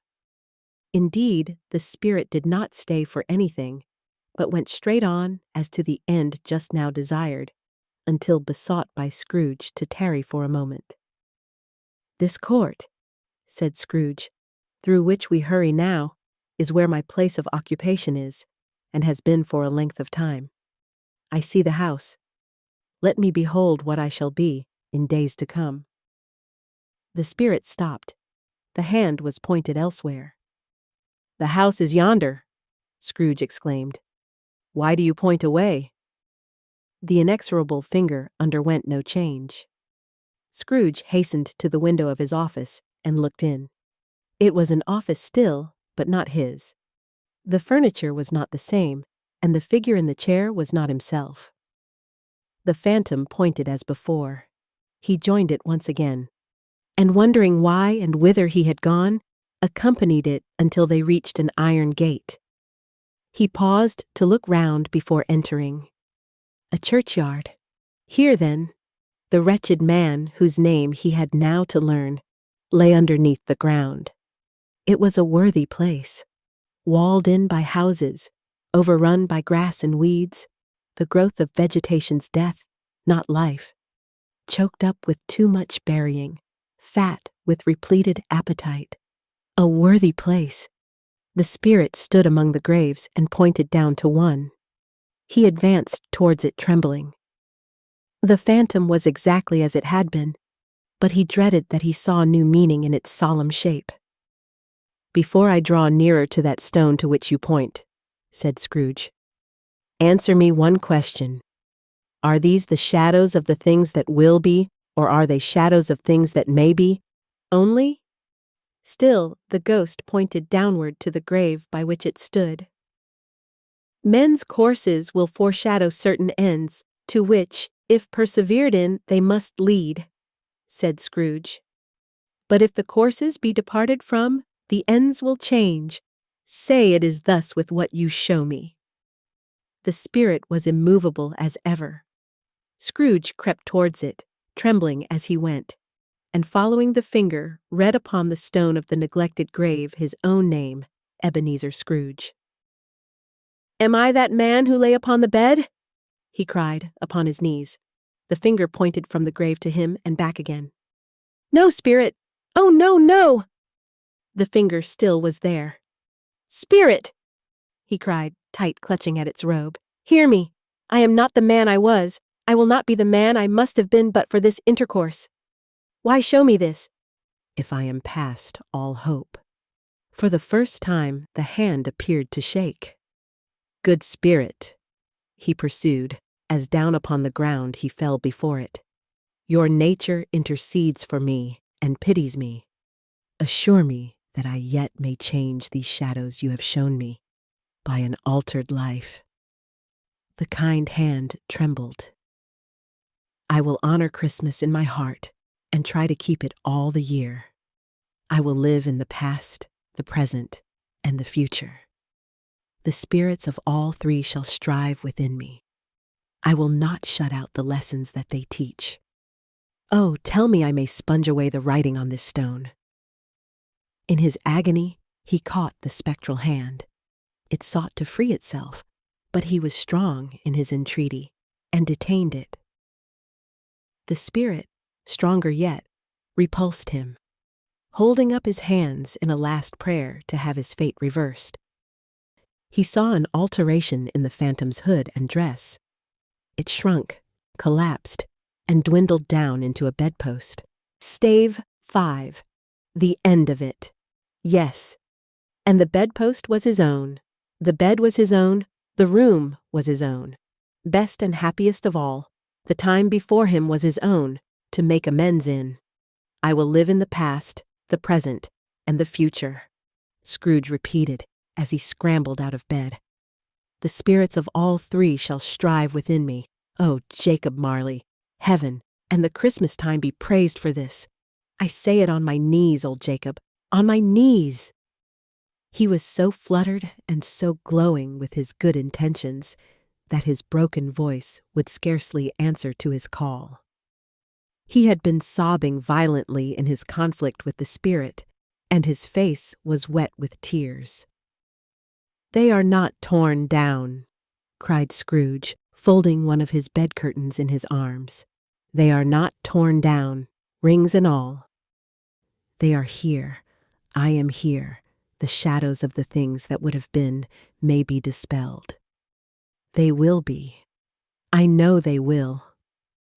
His hands were busy with his garments all this time, turning them inside out, putting them on upside down, tearing them, mislaying them, making them parties to every kind of extravagance. "I don't know what to do," cried Scrooge, laughing and crying in the same breath, and making a perfect Laocoon of himself with his stockings. "I am as light as a feather. I am as happy as an angel. I am as merry as a schoolboy. I am as giddy as a drunken man. A Merry Christmas to everybody. A Happy New Year to all the world. Hello here. Whoop! Hello!" He had frisked into the sitting room and was now standing there, perfectly winded. "There's the saucepan that the gruel was in," cried Scrooge, starting off again, and going round the fireplace. "There's the door by which the ghost of Jacob Marley entered. There's the corner where the ghost of Christmas present sat. There's the window where I saw the wandering spirits. It's all right, it's all true, it all happened. Ha ha ha." Really, for a man who had been out of practice for so many years, it was a splendid laugh, a most illustrious laugh. The father of a long, long line of brilliant laughs. "I don't know what day of the month it is," said Scrooge. "I don't know how long I've been among the spirits. I don't know anything. I'm quite a baby. Never mind. I don't care. I'd rather be a baby. Hello, whoop! Hello here." He was checked in his transports by the churches ringing out the lustiest peals he had ever heard. Clash, clang, hammer, ding, dong, bell. Bell, dong, ding, hammer, clang, clash. Oh, glorious, glorious! Running to the window, he opened it and put out his head. No fog, no mist. Clear, bright, jovial, stirring, cold. Cold, piping for the blood to dance to. Golden sunlight, heavenly sky, sweet fresh air, merry bells. Oh, glorious, glorious! "What's today?" cried Scrooge, calling downward to a boy in Sunday clothes, who perhaps had loitered in to look about him. "Eh?" returned the boy, with all his might of wonder. "What's today, my fine fellow?" said Scrooge. "Today?" replied the boy. "Why, Christmas Day." "It's Christmas Day," said Scrooge to himself. "I haven't missed it. The spirits have done it all in one night. They can do anything they like. Of course they can. Of course they can. Hello, my fine fellow." "Hello," returned the boy. "Do you know the poulterers in the next street but one? At the corner?" Scrooge inquired.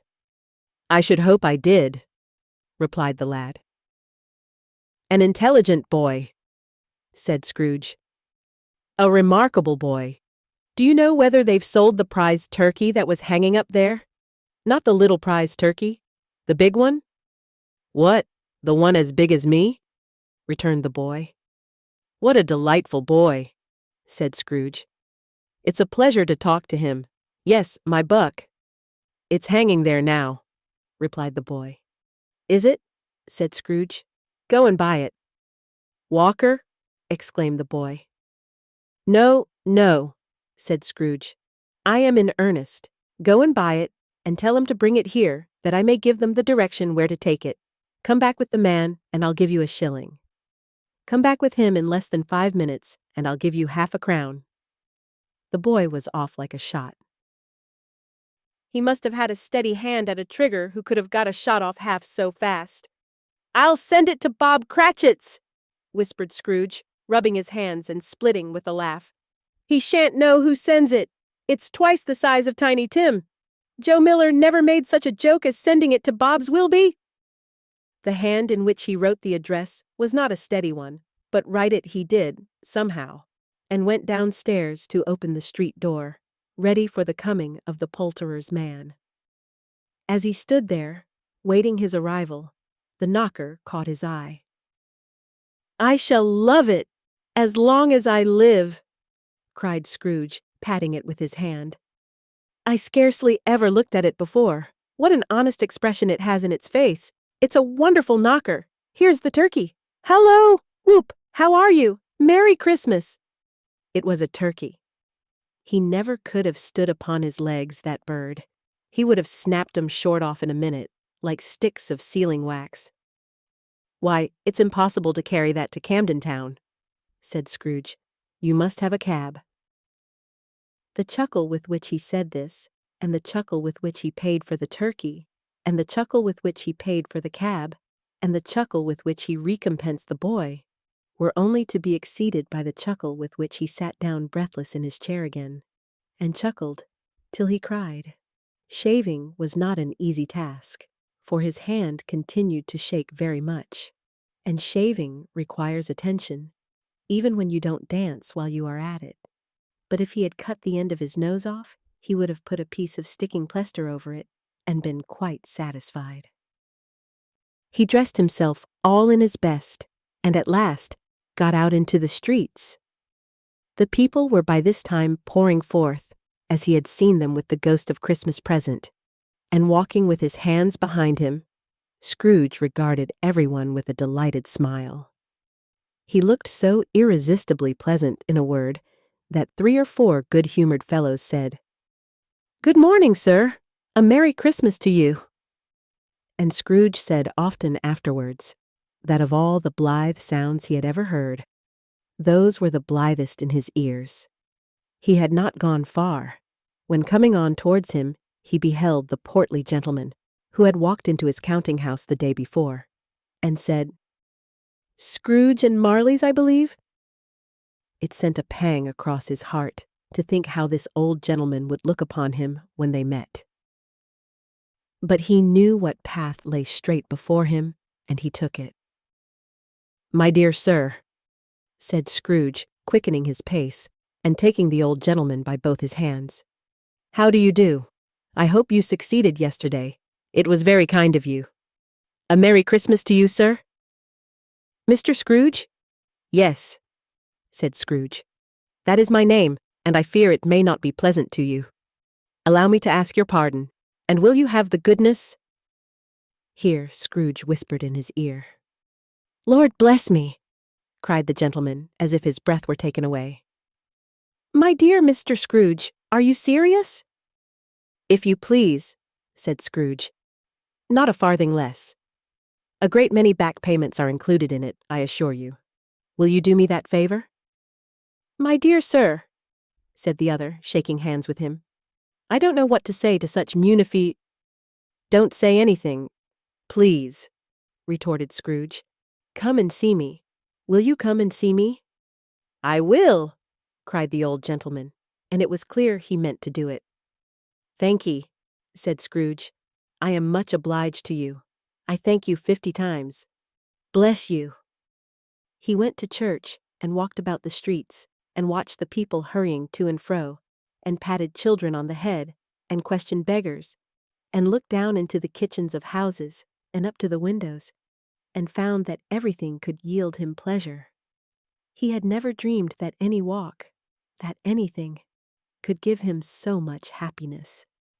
In the afternoon, he turned his steps towards his nephew's house. He passed the door a dozen times before he had the courage to go up and knock. But he made a dash and did it. "Is your master at home, my dear?" said Scrooge to the girl. "Nice girl. Very." "Yes." "Sir?" "Where is he, my love?" said Scrooge. "He's in the dining room, sir, along with mistress. I'll show you upstairs, if you please." "Thankee. He knows me," said Scrooge, with his hand already on the dining room lock. "I'll go in here, my dear." He turned it gently and sidled his face in round the door. They were looking at the table, which was spread out in great array. For these young housekeepers are always nervous on such points, and like to see that everything is right. "Fred," said Scrooge. Dear heart alive, how his niece by marriage started. Scrooge had forgotten for the moment about her sitting in the corner with the footstool, or he wouldn't have done it on any account. "Why, bless my soul!" cried Fred. "Who's that?" "It's I, your Uncle Scrooge. I have come to dinner. Will you let me in, Fred?" "Let him in. It is a mercy he didn't shake his arm off. He was at home in 5 minutes. Nothing could be heartier. His niece looked just the same. So did Topper when he came. So did the plump sister when she came. So did everyone when they came. Wonderful party, wonderful games, wonderful unanimity, wonderful happiness." But he was early at the office next morning. Oh, he was early there. If he could only be there first and catch Bob Cratchit coming late. That was the thing he had set his heart upon, and he did it. Yes, he did. The clock struck 9. No Bob. 1/4 past. No Bob. He was full 18 minutes and a half behind his time.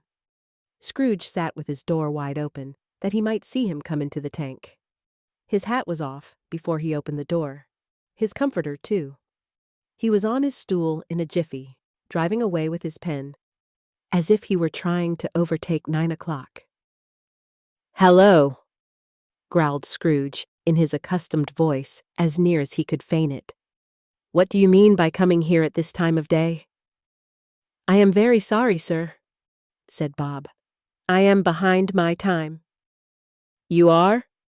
repeated Scrooge. "Yes, I think you are. Step this way, sir, if you please." "It's only once a year, sir," pleaded Bob, appearing from the tank. "It shall not be repeated. I was making rather merry yesterday, sir." "Now, I'll tell you what, my friend," said Scrooge. "I am not going to stand this sort of thing any longer, and therefore," he continued, leaping from his stool and giving Bob such a dig in the waistcoat that he staggered back into the tank again, "and therefore I am about to raise your salary." Bob trembled and got a little nearer to the ruler. He had a momentary idea of knocking Scrooge down with it, holding him, and calling to the people in the court for help and a straight waistcoat. "A Merry Christmas, Bob," said Scrooge, with an earnestness that could not be mistaken, as he clapped him on the back. "A merrier Christmas, Bob, my good fellow, than I have given you for many a year. I'll raise your salary and endeavor to assist your struggling family, and we will discuss your affairs this very afternoon over a Christmas bowl of smoking bishop, Bob. Make up the fires, and buy another coal scuttle before you dot another I, Bob Cratchit." Scrooge was better than his word. He did it all, and infinitely more, and to Tiny Tim, who did not die, he was a second father. He became as good a friend, as good a master, and as good a man as the good old city knew, or any other good old city, town, or borough, in the good old world.